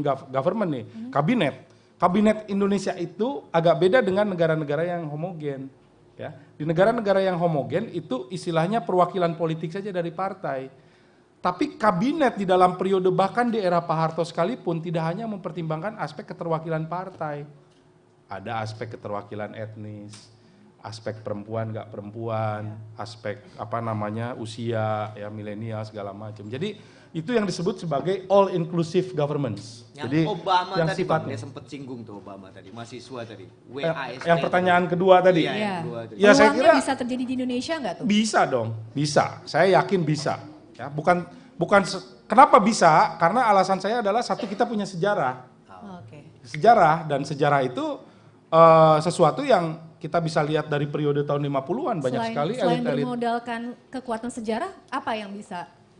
Ya dimungkinkan karena misalnya tadi saya setuju sekali dengan pernyataan Mas Iqbal. Kalau dia punya reputasi yang luar biasa ya sebagai tokoh nasional, ya artinya dia punya reputasi yang luar biasa, tokoh nasional, membangun karir, punya track record. Saya kira pertimbangan itu akan ada juga untuk memilih. Karena lintas etnisnya gini kalau misalnya sederhananya lah. Di Jawa sendiri yang sekian juta pemilih, 110 juta kan beragam etnisnya. Kalau kita ngomong ya, ada Jawa, ada Sunda, ada Sundanya, kadang-kadang Sunda Banten sama Sunda Jawa Barat beda dengan Sunda Cirebon, ada Betawi dan lain sebagainya. Mungkin saja kan orang Sunda pilih Pak Jokowi juga gitu kan. Artinya dalam konteks lintas etnis itu dimungkinkan. Jadi reputasi seseorang itu yang menurut saya bukan tidak mungkin pengalaman Obama di sini akan terjadi ya. Jadi hal yang sangat terbuka saya kira. Baik, gitu. Sudah terjawab pertanyaan pertama dan kedua dari Mas Panji. Pak Iqbal, silakan.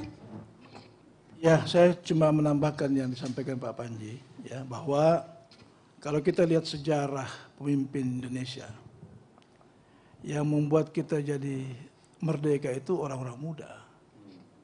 Soekarno itu muda, dan teman-temannya itu usia-usia 20-an itu.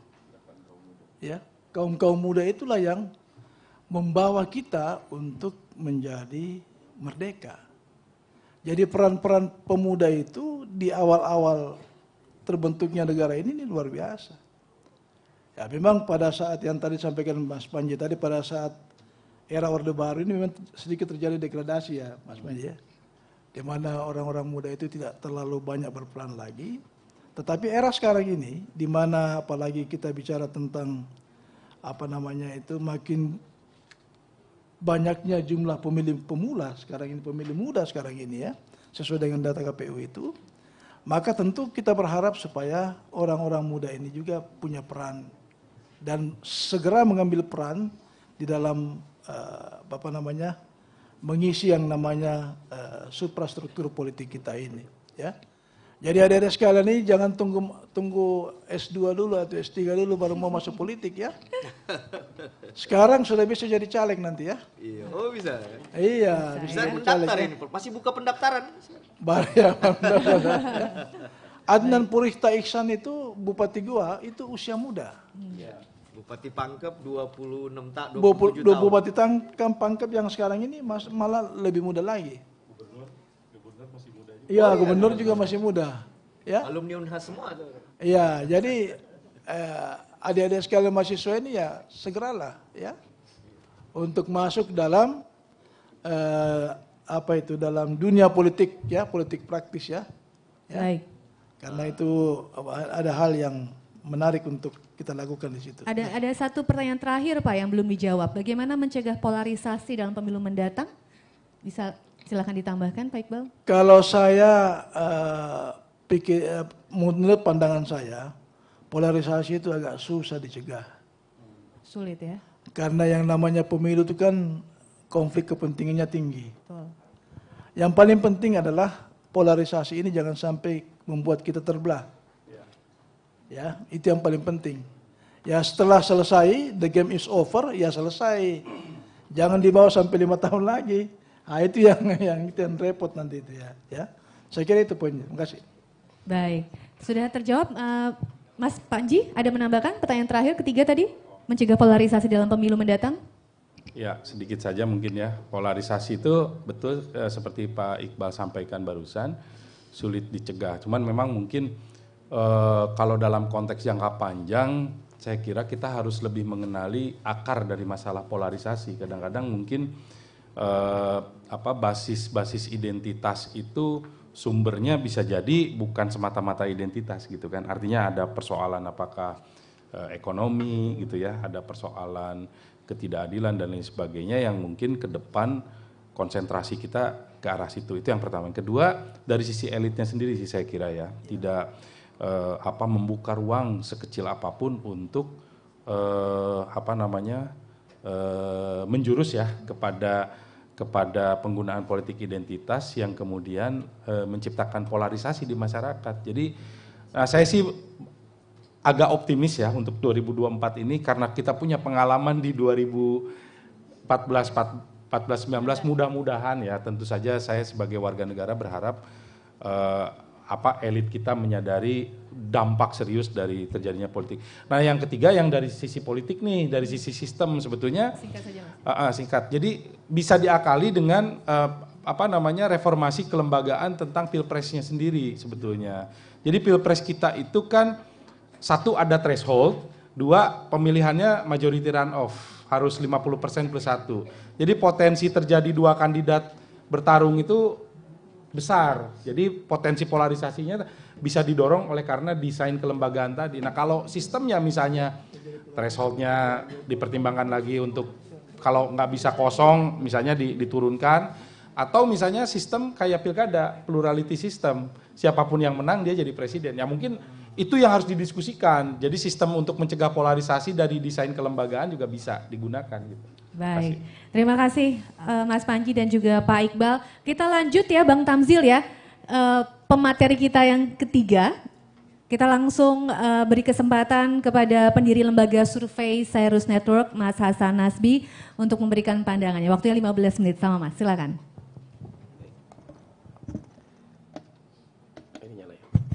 Terima kasih. Assalamualaikum warahmatullahi wabarakatuh. Sebenarnya memang berani ya temanya kalau Iron Law of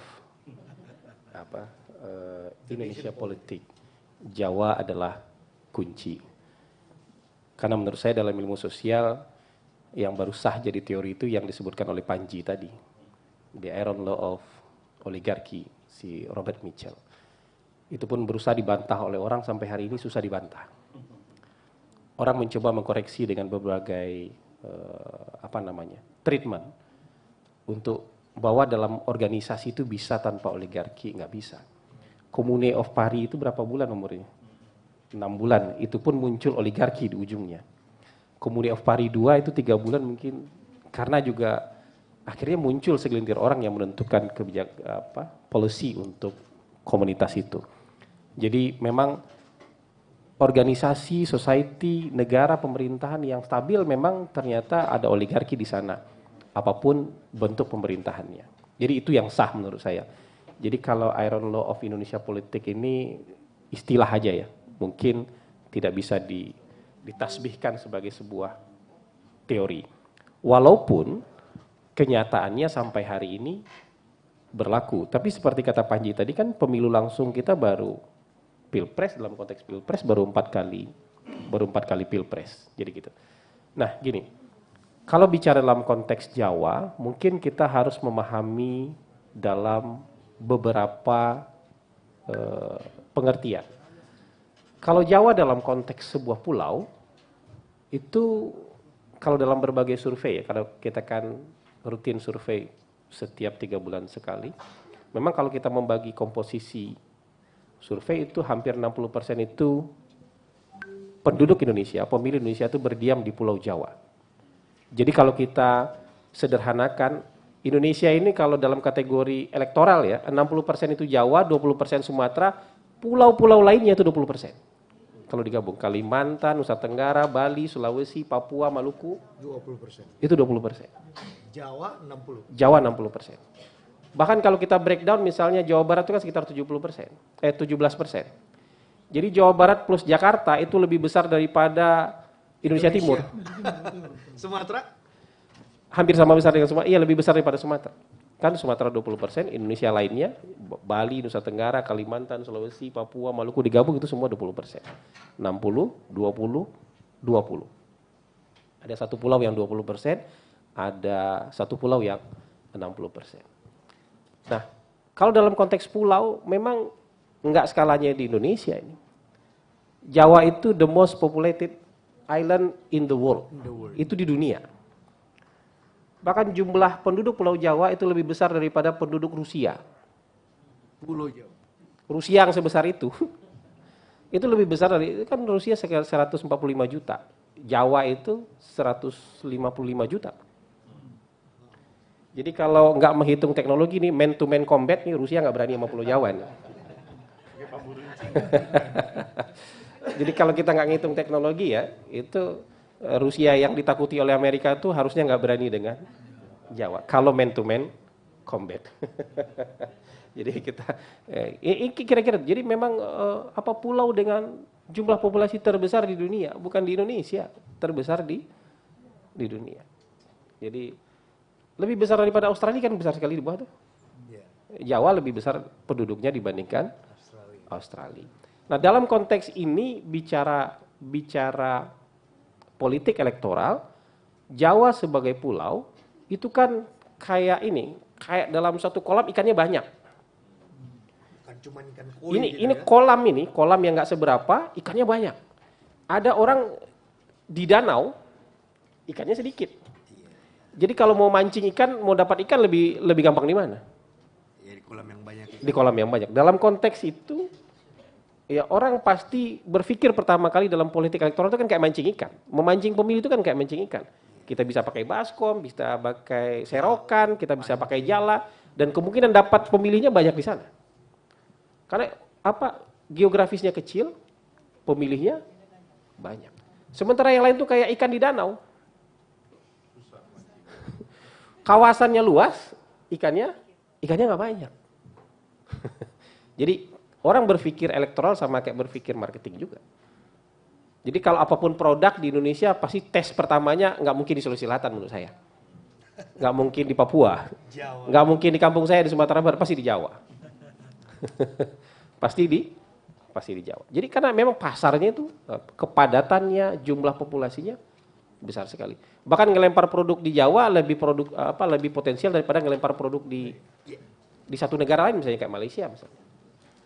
Ini cuman berapa? 20 juta. Malaysia itu kan diadu sama Jawa Barat aja menang Jawa Barat dari sisi populasi. Nah, ini yang Dalam konteks pulau Jawa itu 60% populasi lah.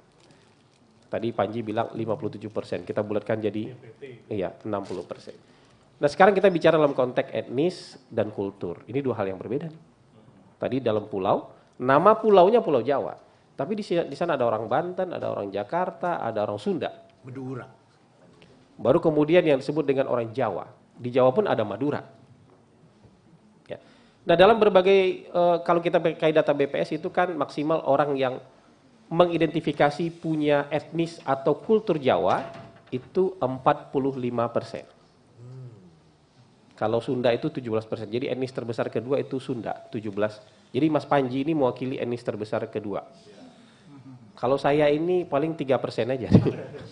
Di Indonesia ini paling 3% aja di Indonesia. Kalau kita Tapi warung makannya banyak, Bang. ya itu kan biar ini. Itu saywar namanya. Biar kelihatan banyak gitu. Itu namanya saywar. Itu namanya saywar. Tapi jumlah kita paling 3% aja ya di Indonesia ini. Nah, kalau dari sisi kultur memang Jawa ini juga mayoritas. Walaupun tidak sebanyak tadi 60%, sekarang 45%. Tapi walaupun 45% itu di zaman Orde Baru itu ada yang namanya, kalau Inggris itu ada istilahnya namanya diffusion of work culture. Inggris menjadi budaya di mana-mana. Karena semua orang akhirnya harus berbahasa Inggris. Kalau mau menjadi warga dunia kita minimal harus bisa berbahasa Inggris. Nah, tapi kalau Jawa ini ada juga namanya dulu diffusion of national culture dengan program transmigrasi. Jadi dioper kemana-mana, karena Jawa memang sangat padat. Itu ada ke Aceh, ada ke Sumatera Utara, ada ke Kalimantan, ada ke Sulawesi juga. Makanya orang yang berkultur Jawa, beretnis Jawa, bernama Jawa, dan berkultur Jawa, tidak hanya di Pulau Jawa. Tapi juga kayak di Lampung mayoritas, 62% itu etnis Jawa. Di Sumatera Utara itu juga mayoritas, walaupun tidak, iya, tapi dibandingkan orang Batak menang Jawa.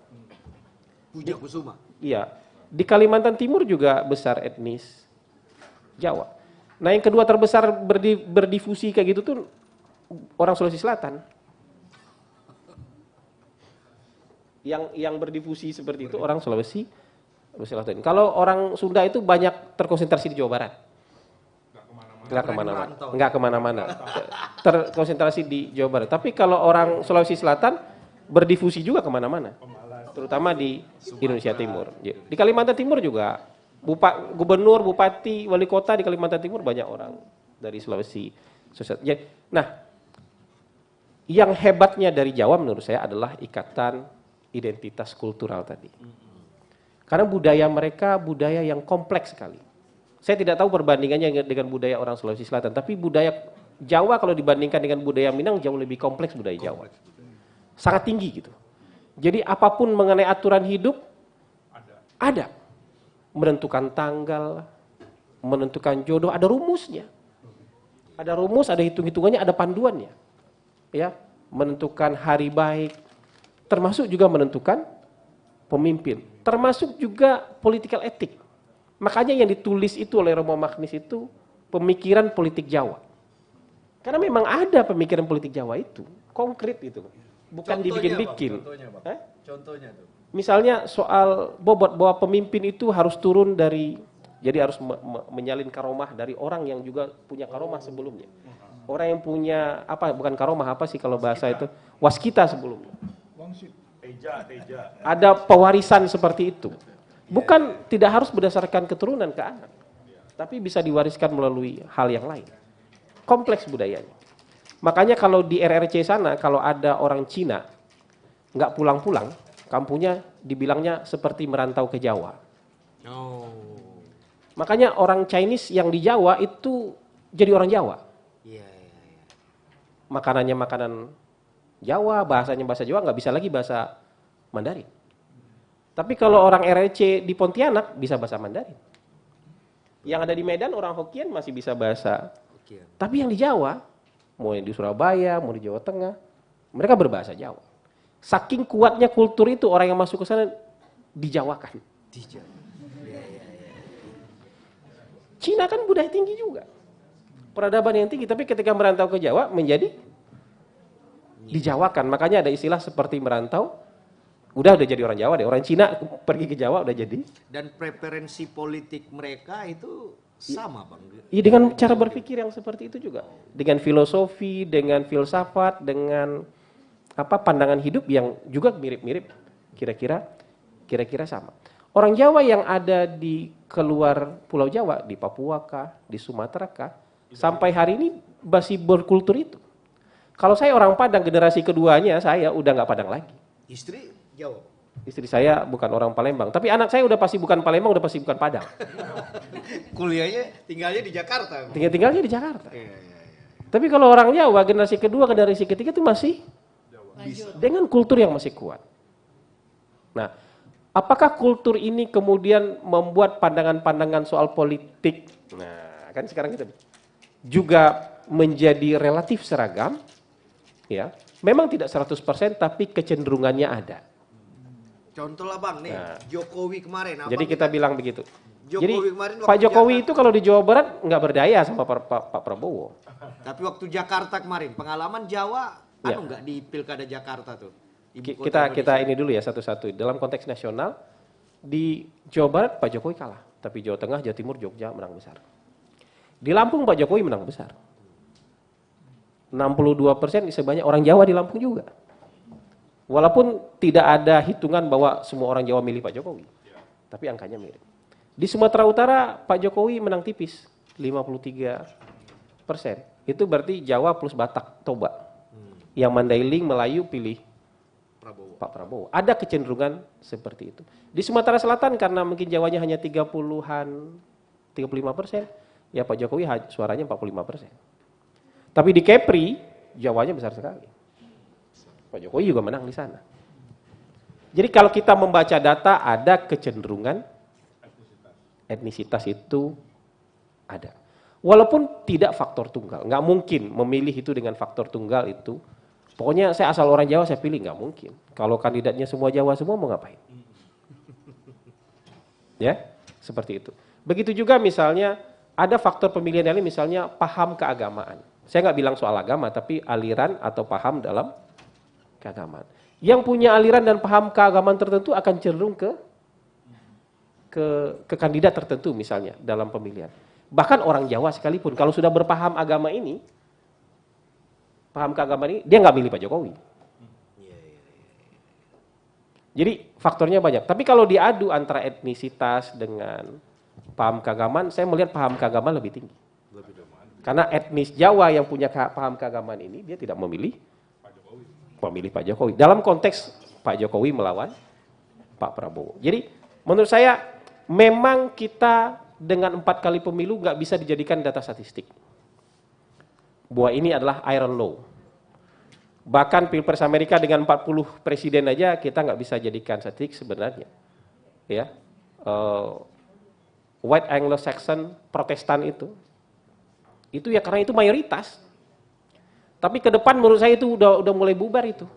Karena sekarang Joe Biden itu Katolik, wakil presidennya Kamala Harris itu sudahlah perempuan untuk pertama kalinya juga mendobrak pakem Afrika Amerika. Karena dia keturunan Amerika. Nanti mungkin akan ada Latin. Karena Latin ini berimigrasi terus ke Amerika, jumlahnya tambah banyak, dengan kultur yang juga kuat, tetap berbahasa Latin juga ketika sampai di Amerika Serikat. Menurut saya sebentar lagi punya capres orang Latin, capres atau wakil presiden orang Latin itu bisa saja di Amerika Serikat. Nah bagaimana di Indonesia? Indonesia ini pernah ada percobaan dalam Pilpres langsung itu orang luar Jawa menjadi capres. Ya, orang luar Jawa menjadi capres kebetulan berasalnya dari Unhas, Sulawesi Selatan. Berasal dari Unhas. Kalah memang, tapi belum bisa dikatakan dengan rumus itu. Karena bukan Jawa kemudian tidak menang, menurut saya angka statistiknya selalu cepat untuk baru satu kejadian. Terlalu cepat untuk dibuatkan kesimpulan. Masalahnya dalam politik kan orang berpikir praktis jangka pendek. Daripada kita habis tenaga, habis uang, habis energi, ya sudah kita menyerah aja sama pakem ini. Kita menyerah aja, kita nggak berani maju lagi lah. Kalau mau maju pun kita jadi nomor 2 aja. Udah habis waktunya. Pas Bang, 15. Kita menyerah aja. Nah, menurut saya ke depan itu, kalau ini ingin ditumbangkan teori ini, harus ada yang berani coba. Karena kalau tidak pernah ada yang berani mencoba lagi, ya teori ini akan jadi teori betulan jadinya gitu. Akan abadi. Kenapa? Kita sendiri yang salah. Karena kita tidak pernah mencoba untuk mematahkan teori ini. Pemilu depan, pilkada serentak nanti Ada. 2024, tuh konsultan politik udah habis masanya katanya. Ini udah ada nggak masuk Bang? Ada Bocoran sedikit, ada Bang. orang non Jawa yang surveinya selalu bertengger di 3 besar. Namanya Anies Rashid Baswedan. Non Jawa, itu kategori bukan Jawa dia. Dia kan bagaimana namanya Baswedan? Kita kategori. Sama pop matar dia. Iya kan maksud saya, walaupun misalnya kan lahir di Kuningan Jawa Barat, kemudian kuliah di Jogja. Secara kultur mungkin dia dekat dengan kultur Jawa. Tapi bagaimanapun mengidentifikasi kan buat saya ini sesuatu hal yang bagus. Ketika ada orang tidak berasal dari etnis dan tidak secara full menyerap kultur Jawa, kayak gitu. Pak Prabowo itu namanya Prabowo Subianto tapi kulturnya Manado loh. Jadi itu nama dan itu tuh. Erick Thohir Pak, Erick Thohir. Kalau Pak Erick Lampung, Cirebon. Lampung, Cirebon, ya daerah Cirebon itulah, Lampung, Cirebon. Jadi menurut saya kalau Ganjar kan full Jawa lah. Tapi kalau ada yang berani, misalnya Mas Anies berani, oke ini kan dalam upaya untuk mengindonesiakan kita. Walaupun saya punya pertimbangan lain soal tidak setuju dengan Mas Anies itu urusan lain. Tapi dalam konteks etnis, dalam konteks budaya, dia ada di posisi itu menggembirakan buat Indonesia. Ya, dia ada dalam posisi elektoral segitu tuh membahagiakan buat Indonesia. Walaupun dalam posisi pribadi saya punya pertimbangan lain untuk tidak mendukung itu. Tapi kita kan bicara konteks Indonesia. Bertaruh Alphard ya. Itu soal Taruhannya Alphard nih untuk Mas. Nah, kalau Pak Erick Thohir menurut saya kalau berani mencoba kan tidak gampang memang. Diterima oleh keseluruhan Indonesia yang sangat besar ini kan tidak gampang. Tapi kalau berani coba kenapa enggak? Buat saya Sandiaga Uno yang bukan Jawa. Erick Thohir orang apalagi muda, apalagi sukses, punya kemampuan lah untuk menjajaki politik Indonesia yang besar dan mahal ini. Gitu menurut saya harus didorong. Kenapa tidak? Gitu. Jadi supaya kita lepas dari yang tadi itu dugaan-dugaan dan mitos seperti itu tadi bahwa harus orang Jawa. Harus orang Jawa. Terima kasih. Assalamualaikum warahmatullahi wabarakatuh. Waalaikumsalam warahmatullahi wabarakatuh. Terima kasih Mas. Lembaga surveyor dia kan kita minta bocoran dulu nih. Baik, lanjut kita ke pemateri kita yang terakhir. Ini kita taruh di akhir karena beliau diharapkan juga bisa mampu merangkum juga nih ya pemaparan dari 3 narasumber kita. Saya langsung berikan kesempatan kepada Profesor Dr. M. Kasimatar selaku Guru Besar UIN Alauddin Makassar. Prof, waktunya kami persilahkan. Terima kasih. Salam semua saudara-saudara. 3 pembicara sebelum saya, menurut hemat saya hanya membujuk-bujuk kita menerima hukum besi itu. Dirasionalkan, diangka-angkakan. Padahal kita juga sudah baca semua itu. Itu pengetahuan umum kita semua. Jadi termasuk kawan saya dari sini mengajak kita, membujuk kita menerima hukum baja itu, hukum besi itu.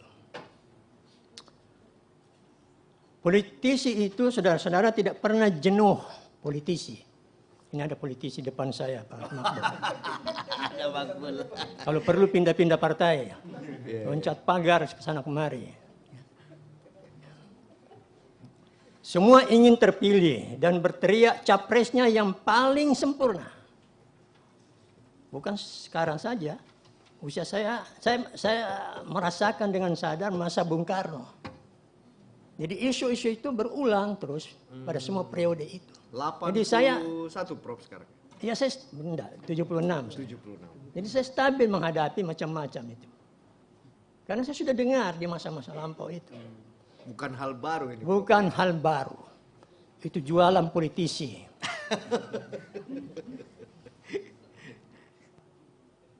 Jadi semuanya nyaris omong kosong ya.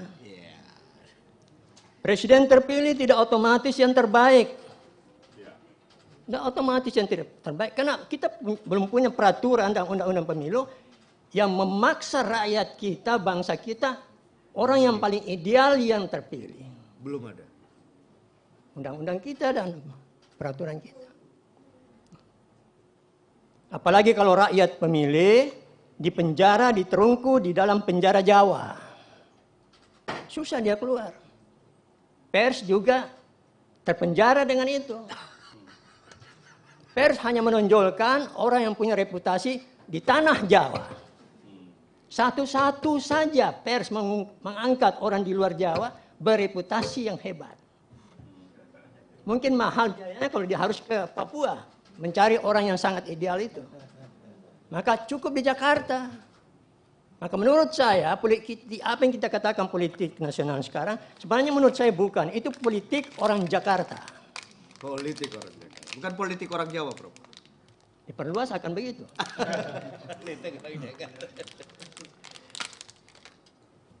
Tokoh bukan Jawa karena itu mustahil menjadi presiden. Ada teman dari Tarakan terus kontak saya, mau jadi presiden, katanya dia sudah kirim surat Ibu Mega. Saya tidak jawab, ya, karena saya mau lihat sampai mana seriusnya. Dia kirim dari suratnya itu. Ya. Orang dari sini, Pak. Jadi menurut saya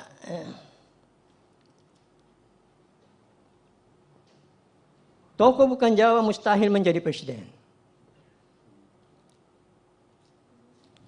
Kalau tak akan disebut haram atau dilarang, bukan Jawa. Kita punya kepala ini diisi seperti itu.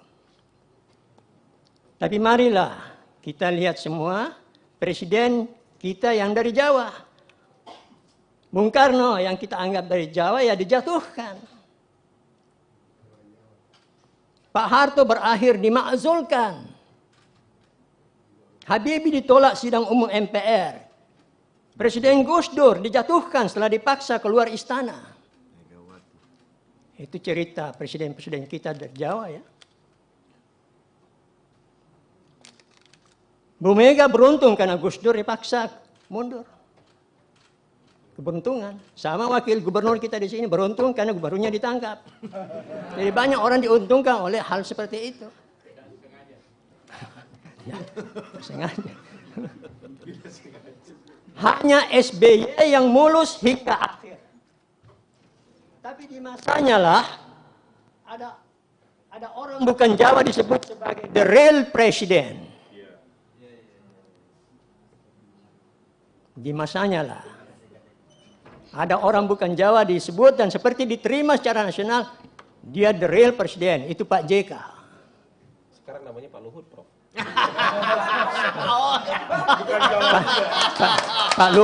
Pak Luhut saya tidak katakan begitu. Pak Luhut. Itu rasa orang Jawa begitu karena tidak suka sama Pak Luhut. Sebagai bukan orang Jawa saya tidak menganggap Luhut itu seperti itu. Tidak. Karena menteri-menterinya gantian mengambil posisi seperti Pak Luhut. Kadang-kadang Mahfud MD juga kelihatan sangat dominan. Ya. Di bidang ekonomi kelihatan Ibu Sri Mulyani sangat dominan. Ya. Presiden tidak kelihatan. Jadi saya tidak sependapat. Jokowi presiden kita sekarang ini diinginkan jatuh juga seperti presiden Jawa sebelumnya. Jadi haruskah Jawa lagi pada 2024? Jawaban saya bukan harus tapi wajib. Bukan harus karena kita dibodoh-bodoh ya wajib. Saya bilang juga wajib. Iya, saya ikut dibodoh-bodohin.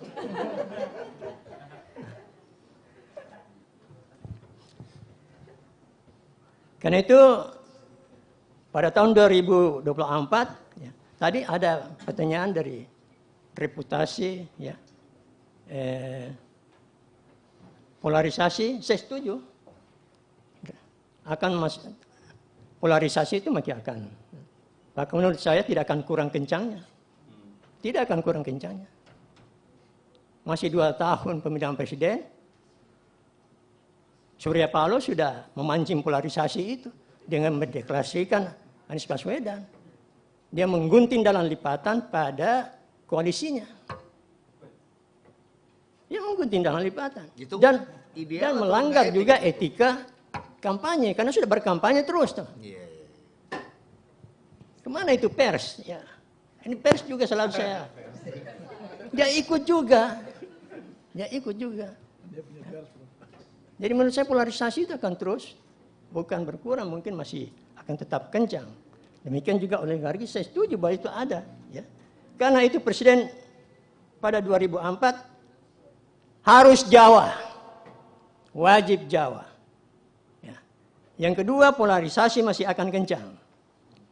Yang ketiga, capres yang menang adalah yang didukung oleh kekuatan duit oligarki. Kalau tidak ada seperti itu, akan kalah, pasti kalah. Pengalaman kita dalam berpemilu pilkada seperti itu. Ya. Tidak ada ya. Pasti ada oligarki belakangnya. Itu realitas politiknya saat ini. Sekarang juga kita melihat misalnya JK bicara, mungkin juga mau membangun oligarki. Ya. Mungkin saja, mungkin. Ya. Ini kampusnya Pak JK. Oh. Pak JK sekarang bicara juga, saya pikir ini Pak JK bicara di politisi atau pebisnis. Ya, mau membangun oligarki atau dia melihat terancam oligarkinya kalau calon itu bukan seperti yang dia inginkan. Bisa saja begitu. Mari didiskusikan itu. Ya. Jadi sekali lagi undang-undang pemilu, peraturan tentang pemilu kita sama sekali tidak mendukung untuk mengubah keadaan ini. Terima kasih. Terima kasih. Sejatinya, Prof. Kasim. Iya, masih ada Waktunya 6 menit ini, Prof. Tapi penutupnya, wah ini nih. Mungkin tampilin Baik. pertanyaan dulu. Ada pertanyaan, kita masuk ke sesi mahasiswa bertanya kembali. Ini pertanyaannya ditujukan untuk Prof. Kasim dan juga Mas Hasan. Kita simak bersama-sama. Kita lihat tayangannya dulu terlebih dahulu. Perkenalkan, nama saya Nur Fahmi dari Fakultas Ekonomi dan Bisnis Universitas Negeri Makassar. Saya ingin bertanya, apa yang membuat presiden dari non-Jawa sulit bersaing dalam Pilpres? Terima kasih. Halo, perkenalkan nama saya Nirmala Dewi dari Fakultas Ilmu Pendidikan jurusan Administrasi Pendidikan. Saya ingin bertanya, selain memenangkan suara di Pulau Jawa, apa sih faktor lain yang bisa membantu kemenangan kandidat dalam pemilu? Terima kasih. Baik, itu tadi. Langsung dijawab Mas Hasan pertanyaan pertama. Kita pelurkan lagi sebentar ya. Oke. Apa yang membuat presiden dari non-Jawa sulit bersaing dalam Pilpres? Kan baru sekali dicoba. Bukan jadi patokan ya, nggak bisa Ya, ya? maksud saya, kalau ada yang berani coba lagi harus didukung. Ini kan kayak ini juga, kalau ada anak-anak muda mencoba maju pemilihan legislatif, bersaing dengan senior-seniornya incumbent, terus gagal. Terus dia marah, wah sistem pemilihan nggak benar nih, saya mau coba pemilu gagal. Kita baru sekali nyoba tuh sudah bilang, begitu kemudian patah semangat. Dan mungkin memang election ini harus dicoba berkali-kali.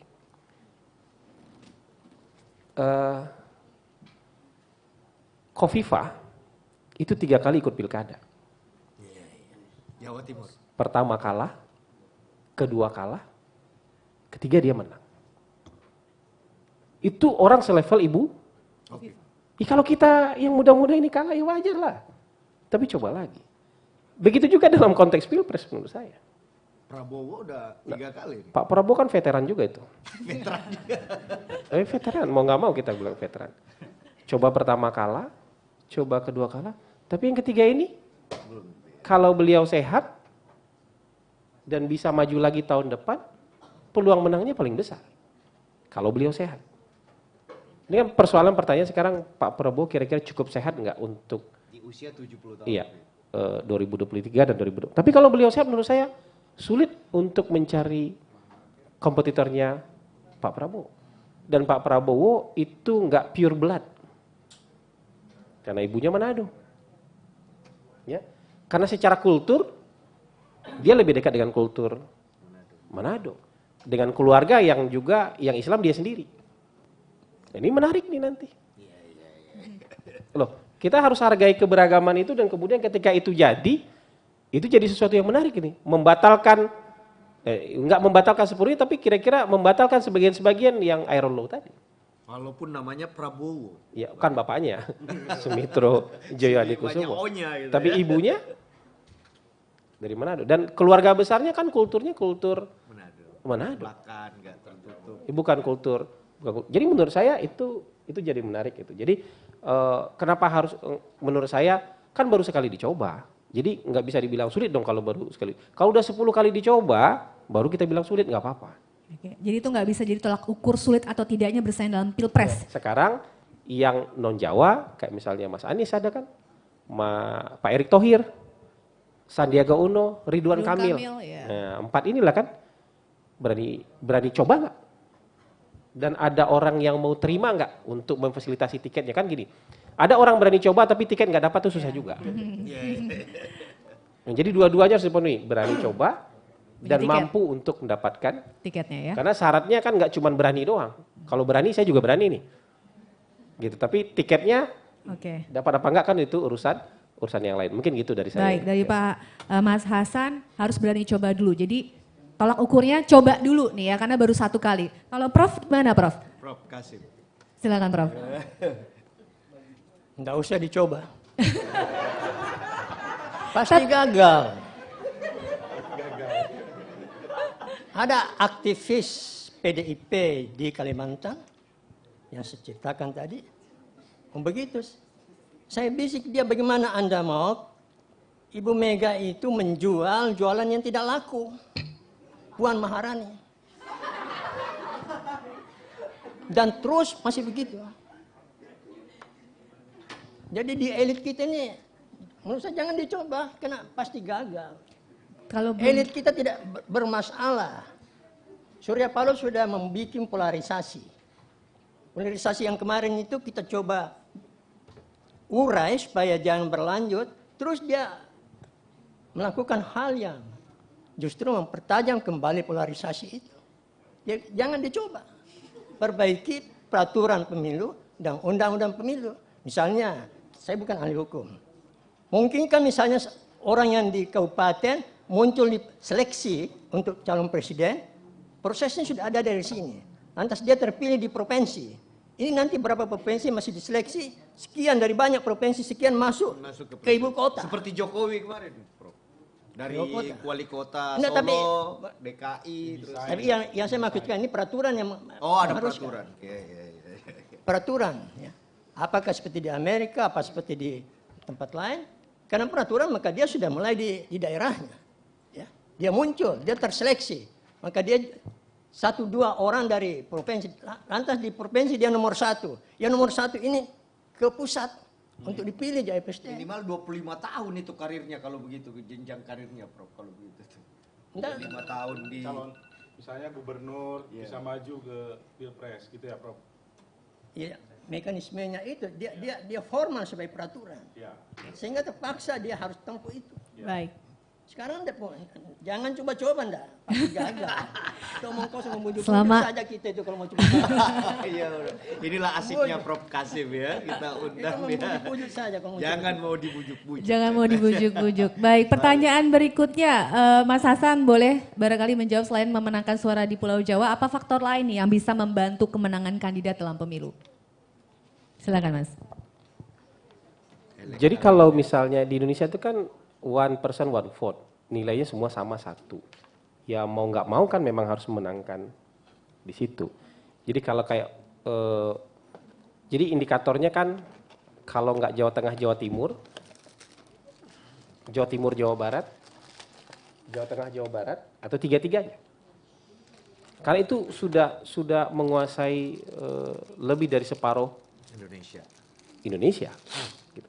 Ini kan berbeda misalnya dengan Amerika. Kalau Amerika itu dengan sistem elektoral itu suara satu negara bagian itu nggak mesti sama dengan negara bagian yang lain. Ada yang suaranya 0,9 hitungannya, ada yang 1,1 hitungannya. Kalau dihitung per orang, pembagi, kalau suara saya, kita ini semua hitungannya sama 1. Tapi kalau dengan electoral college itu ada negara bagian yang 1,1 nilainya, ada yang 0,9. Belum lagi sistem sapu bersih. Jadi siapa yang menang, dia sapu bersih elektoral semua di sana. Jadi sebenarnya bisa aja orang di Amerika itu unggul 10 juta suara, tapi kalah dalam pilpres. Kalau kayak Hillary Clinton waktu itu, dia unggul 3 juta suara dalam popular vote yang kayak kita ini. Kalau dalam sistem kita, Hillary Clinton presidennya. Tapi dia unggul 3 juta suara secara nasional, tapi electoral vote-nya dia kalah. Makanya jadi presiden adalah orang yang kalah 3 juta suara. Biden. Bukan, Donald Trump. Oh iya. Kalau Joe Biden memang menang dia secara popular vote-nya. Tapi kalau kita seperti ini, nah kalau mau nggak mau seperti ini memang daerah padatnya kita. Memang harus kita menangkan. Ini juga berbeda dengan legislatif. Kalau kita bicara konteks pilpres mau nggak mau memang begitu. Nyerok ikannya paling banyak ada di Pulau Jawa. Tapi kalau legislatif pembagian kursinya juga ada penyesuaian. Makanya ada partai yang kalau sama jumlah suaranya, tapi kursinya bisa jauh beda. Jadi misalnya gini, kalau PDIP dengan Golkar sama jumlah suaranya, kursi Golkar pasti lebih banyak di DPR-nya. Kenapa? Pembagi suaranya jauh lebih kecil karena dia berpusatnya di luar Jawa. Sebagian besar kursinya diambil di luar Jawa dengan angka 30.000, 45.000. Sementara di Jawa dia harus berjuang 200.000, 300.000 buat dapat satu kursi. Jadi kalau sama nih suaranya Partai Golkar dengan PDIP, yang jadi ketua DPR pasti Golkar kalau kayak gitu. Karena kursinya akan jauh lebih banyak karena pusatnya bukan di Jawa. Jadi ada perbedaan. Jadi tidak semua pemilihan itu sama. Saya bicara agak teknis dan praktis karena memang saya praktisi jadi tidak semua. Jadi dalam konteks pilpres karena 1% 1 vote nggak ada perbedaan apa-apa, nggak ada diskriminasi apa-apa, nggak ada afirmatif action apa-apa dalam pemilihan itu. Maka mau nggak mau ya orang pertama kali target Jawa. Kalau ini kan negara ini besar, mahal biaya geografis aja mahal. 810.000 TPS bayangin tahun 2009. 810.000 TPS itu kalau biaya TPS 1 juta aja satu TPS. 810 miliar. Itu biaya satu partai. Itu kalau 1 juta. Kalau 2 juta? Kalau 3 juta? Itu belum biaya organisasi loh, itu belum biaya di TPS aja. Maksudnya biaya saksi lah, pelatihan lah. Belum tim sukses tuh Bang ya? Belum tim sukses yang minum kopinya tuh ya. Jadi nggak mungkin hari ini kalau kita bicara wah ini kan sumbangan publik ecerekan, bisa, tapi nanti peradaban kita harus lebih tinggi daripada ini. Ya. Jakarta kemarin waktu jadi orang pengumpul dana inisiatif. Iya bisa itu konteksnya sebesar itu bisa. Jakarta bisa. Karena itu level literasi politiknya lebih tinggi, partisipasi lebih tinggi, purchasing power-nya lebih banyak. Purchasing power karena kemampuan ekonominya lebih tinggi, jadi nyumbang gini. Kalau coba tanya sama teman-teman kita di daerah, mau nggak nyumbang 100.000 buat kandidatnya, buat partainya? Dia dong yang harus sumbang sama kita. Masih begitu cara berpikirnya. Jadi, tapi kalau nanti, adakah contohnya orang yang disumbang masyarakat, bukan disumbang oligarki mengumpulkan uang banyak? Ada. Bernie Sanders itu ngumpulin duit 1,8 triliun dari kecerekan $3 sampai $10. Siapa? Bernie Sanders waktu preliminary melawan Hillary Clinton. Hillary Clinton ngumpulin duit dari pengusaha segitu juga nilainya. Sama-sama 1,8 triliun. Jadi bisa, tapi butuh konsistensi, butuh kerja keras, butuh disiplin, butuh macam-macam. Indonesia belum seperti itu. Harus ada yang mulai. Buat saya itu kata-kata belum itu karena kita nggak pernah mencobanya secara konsisten. Termasuk juga presiden luar Jawa itu kita belum pernah mencobanya secara konsisten. Karena sekali mencoba gagal kita anggap ini gagal. Berarti pilpres ini oligarki itu bisa ngumpulin duit untuk satu calon tertentu nanti, Bang? Ya bisa aja. Tapi kalau oligarki nggak mungkin buat satu calon saja. Kalau nggak pasti menangnya dia bagi untuk semua orang. Kalau kayak gitu. Terima kasih. Assalamualaikum warahmatullahi wabarakatuh. Waalaikumsalam. Terima kasih Mas Hasam. Prof Kasim, ada pandangan yang berbeda atau barangkali sama selain memenangkan suara di Pulau Jawa, faktor lainnya yang bisa memenangkan? Saya tidak menyukai calon. Boleh mohon maaf, Prof, mendekat. Saya tidak menyukai sebagai rakyat. Calon yang kita pilih adalah langsung yang ditunjuk oleh ketua umum partai. Ini semua ubah. Dan Anda ini semua tadi terperangkap dengan sistem itu. Coba kita keluar. Jangan dicoba maju. Tapi coba mengubah ini supaya kita tidak terperangkap dengan sistem itu. Semua ketua partai nyatakan diri atau mau membuat suatu legacy, Maka bikin dikenal konvensi sebagai, lah kira-kira Prof ya. Konvensi karena dari daerah, partai, mau ketua dikenal partai. sebagai kingmaker. Banyak ketua partai justru troublemaker. Membuat kita repot. Kalangan akademisi juga repot. Mau menjernihkan suasana politik kita, ketua-ketua partai seperti itu. Jadi kalau saya, kawan-kawan dari Fakultas Hukum, Ilmu Sosial, tolong ini undang-undang peraturan pemilu, itu kita susun kembali. Tidak apa-apa kita menunggu 1-2 periode. Baik. Baik. Terima kasih Prof. Kasim atas jawabannya. Baik, rekan-rekan mahasiswa dan Bapak Ibu dan juga pemirsa dimanapun Anda berada, kita masuk ke sesi tanya jawab. Kita berikan kesempatan untuk rekan-rekan mahasiswa yang hadir pada hari ini di Gedung Visip Unhas. Boleh kami beri 2 kesempatan, rekan-rekan mahasiswa 2 kesempatan, di belakang 1, di tengah 1. Mas yang paling belakang tadi yang, ya betul, silahkan. Dari mana, sebutkan namanya, asal fakultas dan ingin bertanya ke siapa? Nomor stambuk.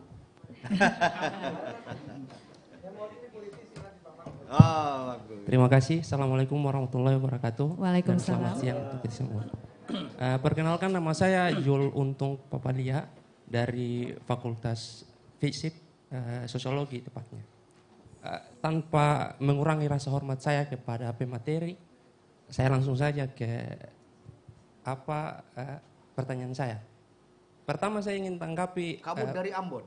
Dari Ambon. Wah. Dari Ambon. Kita dengar suara Ambon. Saya tertarik dengan hasil penelitian yang dipaparkan oleh Pak Panji bahwa ada 3 variabel untuk mengukur bagaimana politik identitas itu didobrak. Tapi yang pertama yang tadi dibilang adalah sebuah kesadaran. Sebenarnya ini sudah dijawab oleh Pak Hasan Hasbi bahwasanya nilai, artinya secara sosiologis individu itu tidak bisa dilepaskan dari identitas. Nah ini untuk kesadaran sendiri sudah dijawab oleh Pak Hasan Hasbi bahwasanya Jawa ini mempunyai dasar filosofi yang kuat di mana bicara tentang kesadaran bisa terbantahkan oleh itu. Itu pertama. Kedua, mengenai satu sistem yang sama dibangun di Indonesia dalam sistem kepemiluan. Hal ini sebenarnya yang patut diperhatikan bahwa one person, one vote ini menjadi problem di mana Jawa selalu diunggulkan. Kenapa tidak dibicarakan tentang satu provinsi, satu suara? Kenapa tidak ada diskursus tentang itu?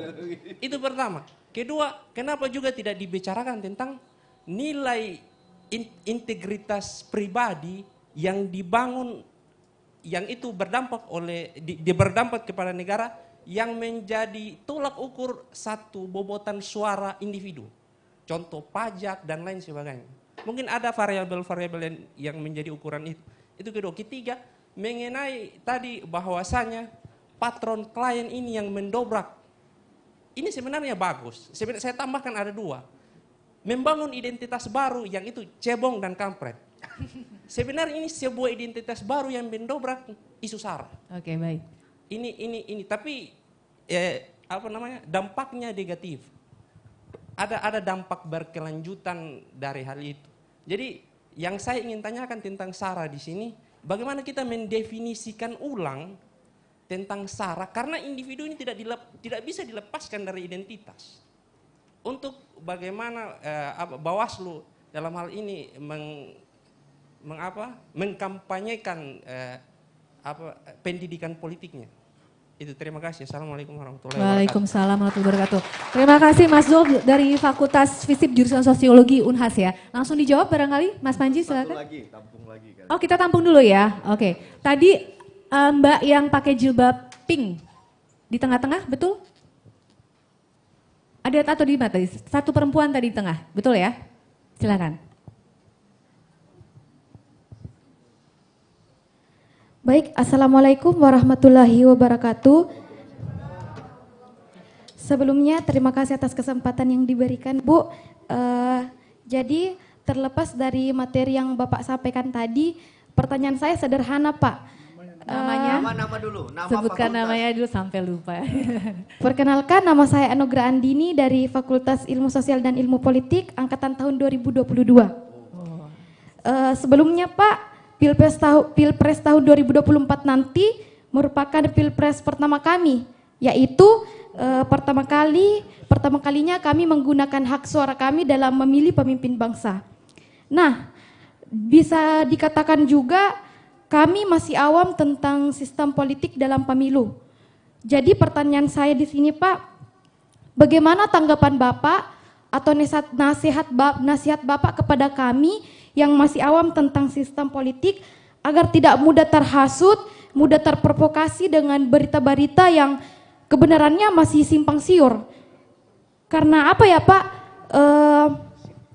mungkin di antara kami ada yang mudah dihasut, ada yang mudah apalagi ada yang bermasa bodoh dalam Pilpres. Dia tidak terlalu memikirkan siapa presidennya, dia tidak memikirkan bibit bebet bobotnya.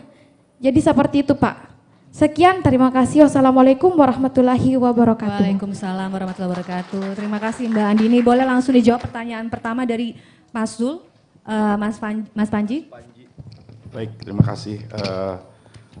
Pertanyaannya sangat sangat tajam nih. Tadi memang salah satu faktor yang membuat tidak politik identitas ya. Spesifik nih ngomongin soal ethnic politics. Kenapa Indonesia dianggap weakly ethnicized dalam riset-riset yang sudah dilakukan beberapa tahun ke belakang. Karena salah satunya tadi ada argumen tentang sejarah dan tradisi nasionalisme mungkin di Indonesia. Nah, tapi mungkin yang tadi menarik ditanggapi soal satu sistem kepemiluan ya, dari one man one vote ke apakah mungkin satu provinsi satu suara ya. Di negara-negara yang mengaku dirinya demokratis itu sistem pemilu presiden itu juga beragam ya. Misalnya ketika kita bicara tentang sistem pemilu presiden ya. Sistem pemilu presiden itu di dunia ada dua ya. Yang satu disebut majority runoff. Majority runoff itu kalau milih kalau dia ada beberapa calon dan si calon itu harus menang sampai 50% plus 1. Nah, Indonesia itu pakai sistem majority runoff. Kedua, plurality system. Plurality system itu pokoknya kayak pilkada, berapa persen pun dia menang, dia akan terpilih. Nah, sekarang siapa yang milih? Nah, siapa yang milih memang lazimnya di dalam negara-negara demokratis ya one man one vote tadi gitu ya. Nah, cuman memang tadi yang Prof juga sampaikan ya, bagaimana mungkin regulasi pemilunya kita perbaiki dulu, karena nih istilahnya gelanggangnya nggak seimbang kalau mau bertarung nih. Sebetulnya ada beberapa mekanisme ya, kalau misalnya bicara kesisteman ya, tentu kita kan menganut format unitary state ya Prof ya. Jadi ini juga yang jadi persoalan, kenapa di Indonesia format negara kesatuan itu beda dengan negara federal. Kalau di negara federal, seperti kita ngambil contoh Brazil ya, di Brazil itu calon presiden itu bisa banyak. Kenapa? Karena tokoh-tokoh lokalnya punya kesempatan yang sama untuk bersaing. Sistem pemilunya beda jauh dengan kita ya Bang? Sistem pemilunya dia plurality system, jadi siapapun yang menang duluan dia menang. Indonesia bisa sebenarnya begitu? Bisa, dan mereka itu karena negara federal, tokoh lokal yang maju. Karena dia ada gubernur-gubernur yang punya kekuatan kuat dan punya kesempatan yang sama. Di suaranya Prof Kasim. Betul. Nah, cuman persoalannya adalah lagi-lagi persoalan sentralisme partai.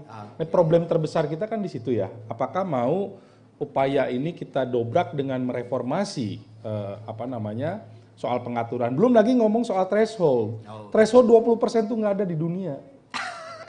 Cuman di Indonesia. Itu ngubah itu Bang harus undang-undang dasar? Sudah diajukan ke Mahkamah Konstitusi, ditolak yang threshold 20%. Nah, ini persoalan. Jadi Indonesia tuh banyak barrier yang diciptakan oleh elit sehingga munculnya elit-elit dari lokal dan sebagainya itu terhambat oleh karena regulasi tadi Prof sampaikan. Nah, sekarang kita ngomong soal polarisasi ya. Polarisasi ini juga sedikit banyak disumbang oleh karena desain kayak gini. Kalau desain kayak gini, polarisasi politik identitas, cebong kampret, politisasi agama, itu potensial akan muncul terus. Kenapa? Karena lagi-lagi aturannya 50% plus 1. Katakanlah besok nih ya, ada 3-4 calon. Apakah mungkin peluangnya dapat langsung kan undang-undangnya 50% plus 1 ditambah ada sebaran distribusi di provinsi. Siapa yang bisa menang langsung? Susah. Maka adalah terjadi putaran kedua. Potensi polarisasi itu makin besar.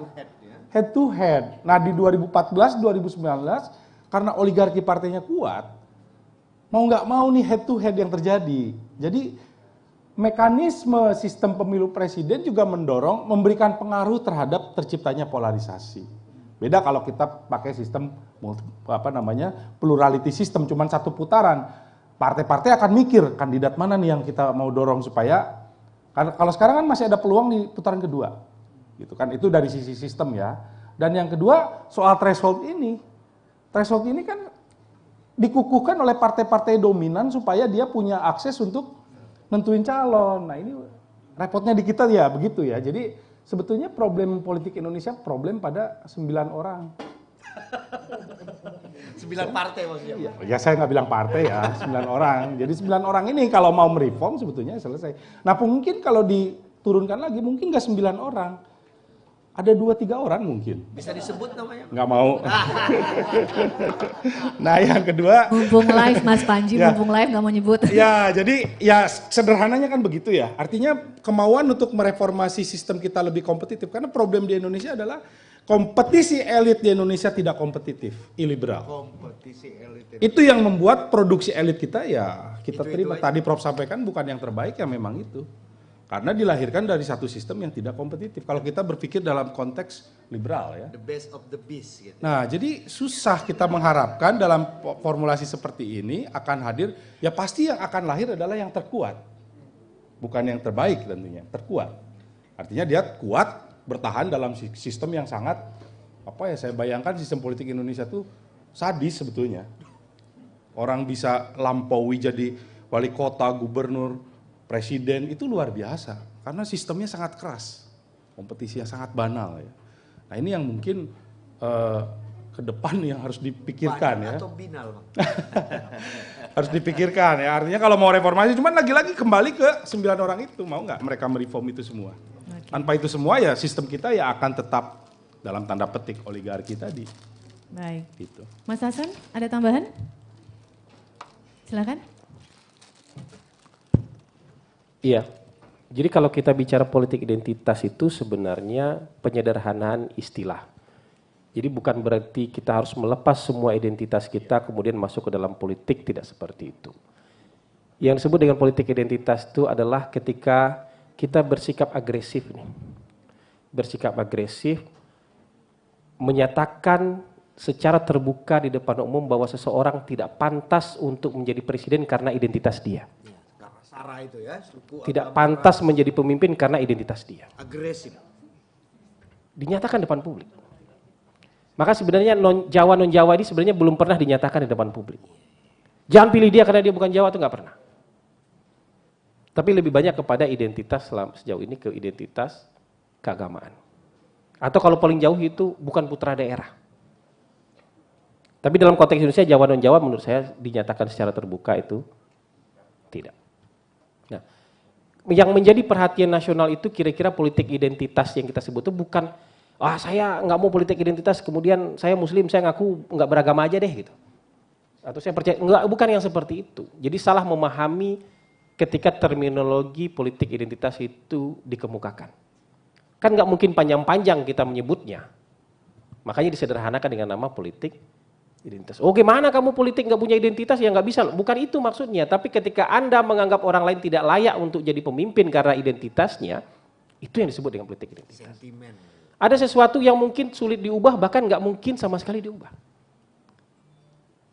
Ketika Ibu Mega dulu menjadi calon presiden, ada orang yang bilang bahwa perempuan nggak boleh jadi presiden.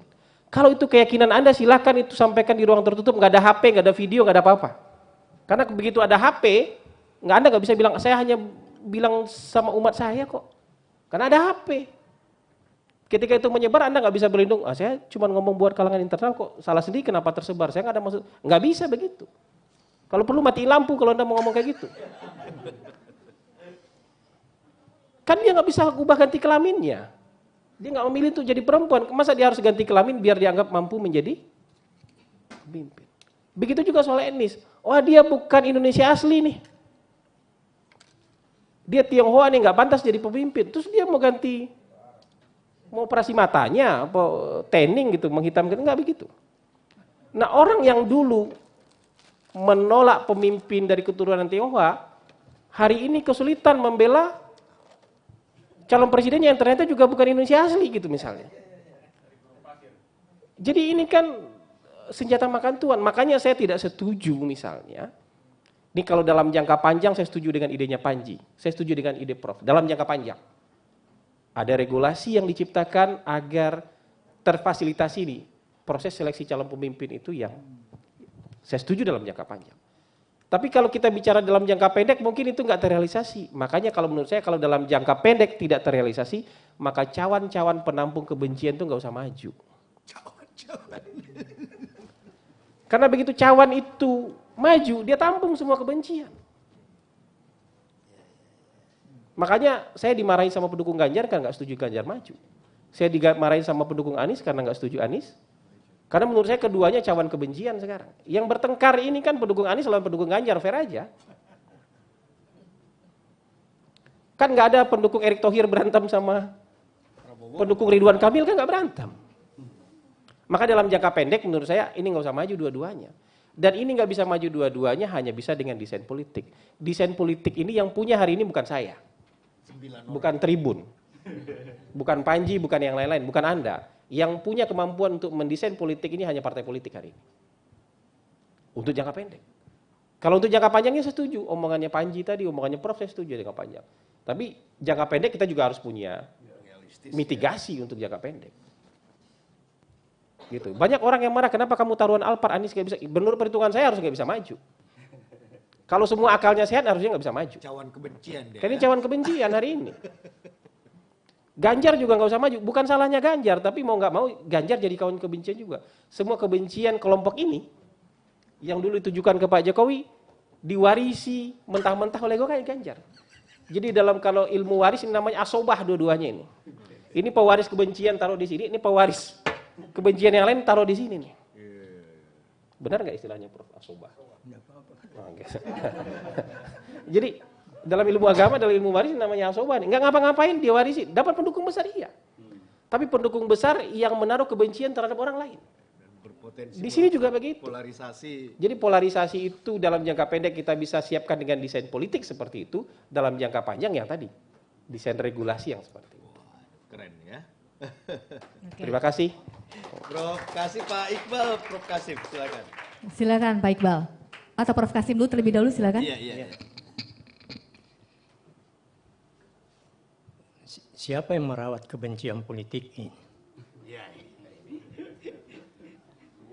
Jakarta. Dan pers. Siap, Prof. Jakarta. Jadi saya beberapa tahun ini depan mahasiswa atau seminar, tidak ada tokoh nasional, yang ada tokoh yang tinggal di Jakarta. Ini KTP Jakarta yang 3 sana. Iya. Kita Jadi Anda katakan itu tokoh nasional, itu orang Jakarta. Itu yang merawat kebencian. Ya. Karena merawat kebencian, maka Jakarta harus ditinggalkan. Pindah ke IKN saja. Mungkin ada mengira saya kampanye pihak tertentu, tidak. Ya, pandangan saya berbeda dengan yang mengira saya begitu. Sulit kita keluar dari bayangan yang ada di Pulau Jawa itu dan pusatnya di Jakarta. Semua jaringan dari situ dan itu membentuk mindset kita secara nasional. Keseniannya, kebudayaannya, cara berpolitiknya dari situ. Mari kita coba pindah ke Kalimantan. Bil khusus menguntungkan Sulawesi Selatan.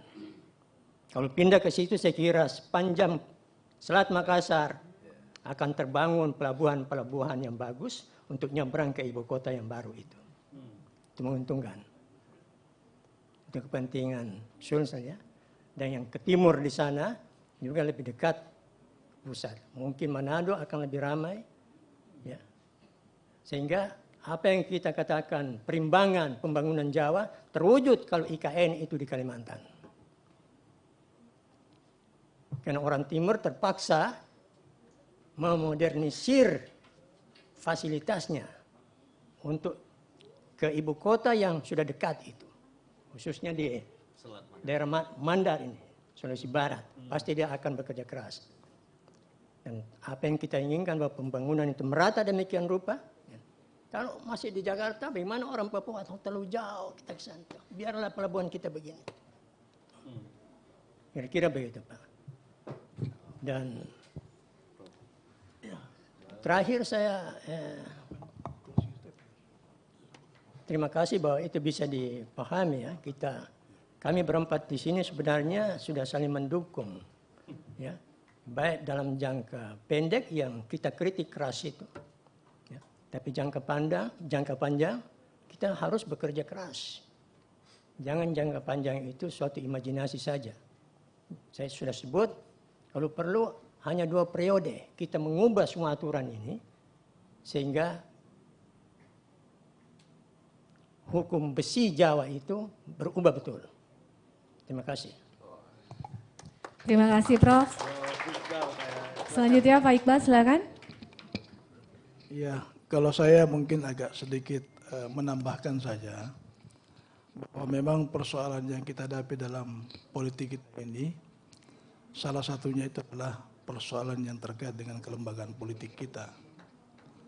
Jadi apa yang terjadi selama ini saya kira juga mungkin dikontribusi oleh partai politik kita yang tidak mandiri. Partai politik kita kan yang belum sehat betul dari perspektif teks politik itu dan seterusnya dan seterusnya. Celakanya lagi undang-undang parpol itu tidak pernah bisa direvisi. Ini persoalan. Padahal di dalam undang-undang parpol kita itu terlalu banyak hal yang perlu dibenahi. Nah, itu kan akan berimplikasi kepada sistem politik kita, menurut saya. Ya, yang kedua adalah karena itu kemudian parpol kita itu selalu identik dengan kapitalisme, menurut saya. Semua ketua-ketua itu adalah orang-orang yang pemilik modal itu ya, dominan ya. Sehingga kemudian kita sulit mendapatkan ketua parpol yang agak... Ini bukan toko Pak ya, naga. Naga. Ya, menurut istilah Prof, bukan toko, naga.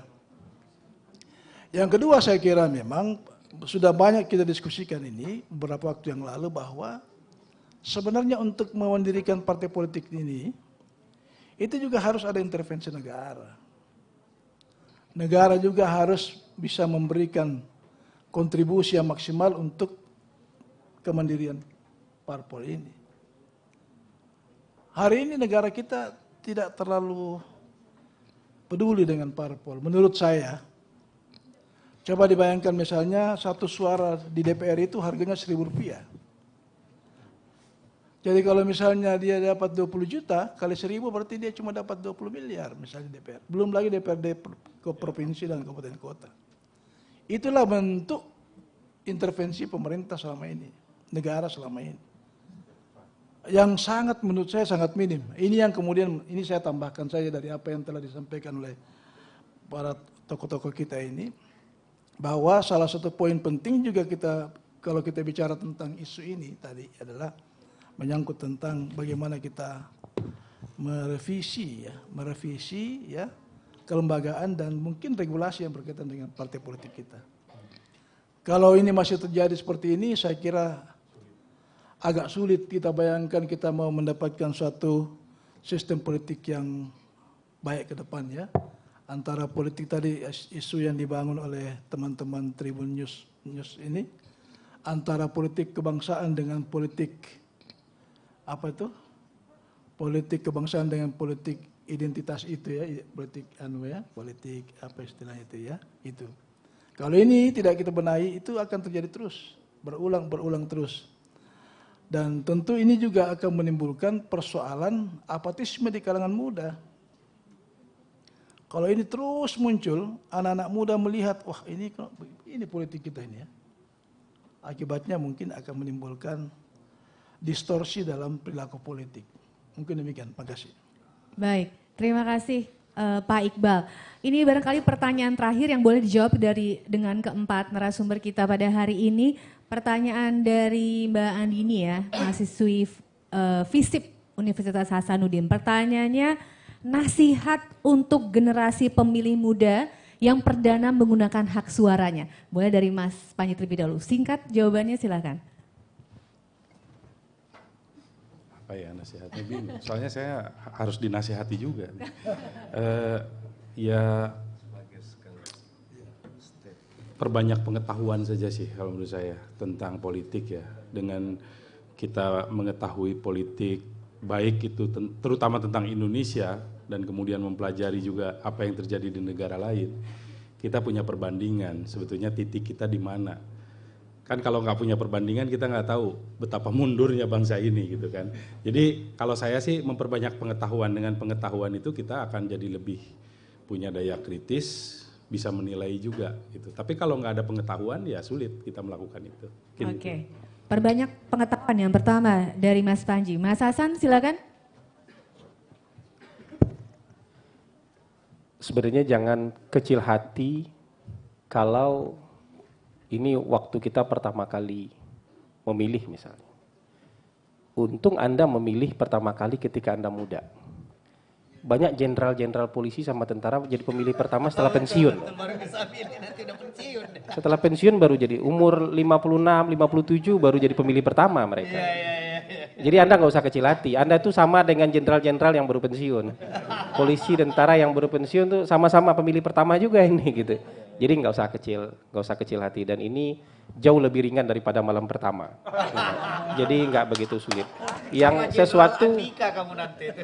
Ya kamu sama kayak Jenderal Andika, sama-sama pemilih pertama nanti. Dengan jenderal polisi dan jenderal tentara. Jadi tidak usah khawatir lah dengan itu. Nah, kalau soal pengetahuan ini kan pengetahuan umum saja, bukan sesuatu yang harus milik eksklusif saya, Mas Panji dan yang lain-lain. Apalagi soal kepemiluan itu soal mau belajar apa tidak, mau mencari tahu apa tidak, hanya mau terjebak dengan kebencian atau mau mencari sesuatu yang objektif atau tidak. Problemnya di situ saja. Jadi kalau menurut saya pun tidak bisa memberikan nasihat yang banyak, tapi kalau berdasarkan pengalaman, kalau saya pasti bukan pemilih pertama. Saya bukan orang muda dan bukan jenderal, jadi ini pemilih kesekian. Tapi kalau menurut saya, bisa saja kita juga berubah-ubah pilihan. Dan pemilih sah untuk itu. Pemilih itu sah melakukan itu. Hari ini saya pilih A, besok saya pilih B, itu sah sekali. Karena tidak pilih A lagi, itu bisa jadi sebagai bentuk hukuman terhadap A yang tidak memenuhi ekspektasi kita. Kan dalam bilik suara ya. Ya tidak. Kalau awalnya kita milih A, kemudian kita nggak mau pilih itu lagi, itu hukuman buat dia. Karena dia tidak memenuhi harapan kita. Kalau kita nanti balik lagi ke A, bisa jadi hukuman terhadap B, karena ternyata B juga sama aja gitu. Jadi, tapi pemilih berubah-ubah itu sah. Pemilih berubah-ubah itu sah. Jadi pemilih yang konsisten dong, nggak perlu juga pemilih konsisten. Orang elitnya nggak konsisten, ngapain kita ikut konsisten gitu. Jadi begitu saya, terima kasih. Ya. Oke, baik Mas Hasan. Saya loncat ke Pak Iqbal terlebih dahulu, silakan Pak. Ini untuk anak-anaknya nih Pak. Ya baik, kalau saya satu poinnya mandiri. Harus betul-betul mandiri memilih. Merdeka. Merdeka. Jangan karena ikut pacar ya. Jangan karena ikut orang tua ya dan seterusnya. Dan di Sulawesi Selatan ini Mas Panji, kemandirian perempuan dalam memilih itu tinggi. Buktinya di Jeneponto itu ada pilkada. Kabupaten Jeneponto agak jauh dari sini. Itu gara-gara beda pilihan suami istri cerai Pak. Ini fakta, ada faktanya. Ya, jadi saya lihat kalau perempuan di Sulawesi Selatan ini dia akan mandiri. Nah, ini sebagai pemilih pemula harus mandiri ya. Itu saja poinnya. Makasih. Baik, mandiri dari Pak Iqbal. Prof. Kasim, silakan.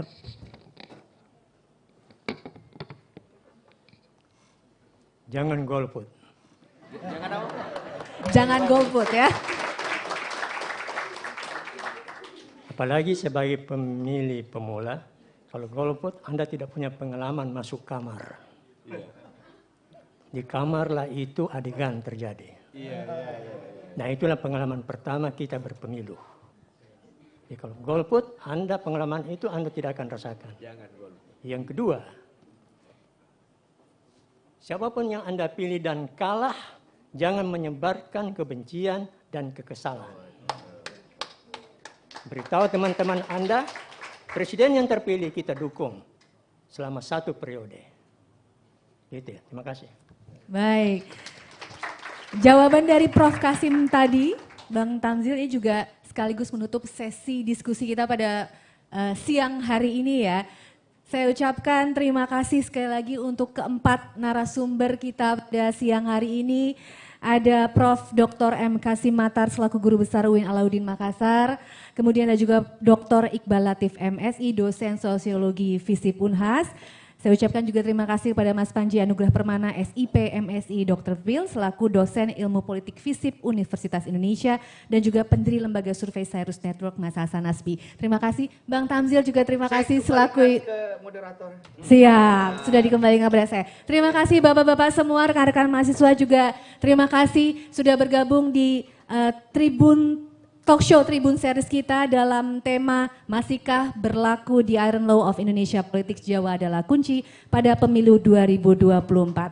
Terima kasih, saya Paramita Sumantri, mohon maaf jika ada kesalahan selama memandu acara. Sampai jumpa di Talk Show Tribun Series Memilih Damai berikutnya. Selamat siang, Assalamualaikum warahmatullahi wabarakatuh. Sampai jumpa.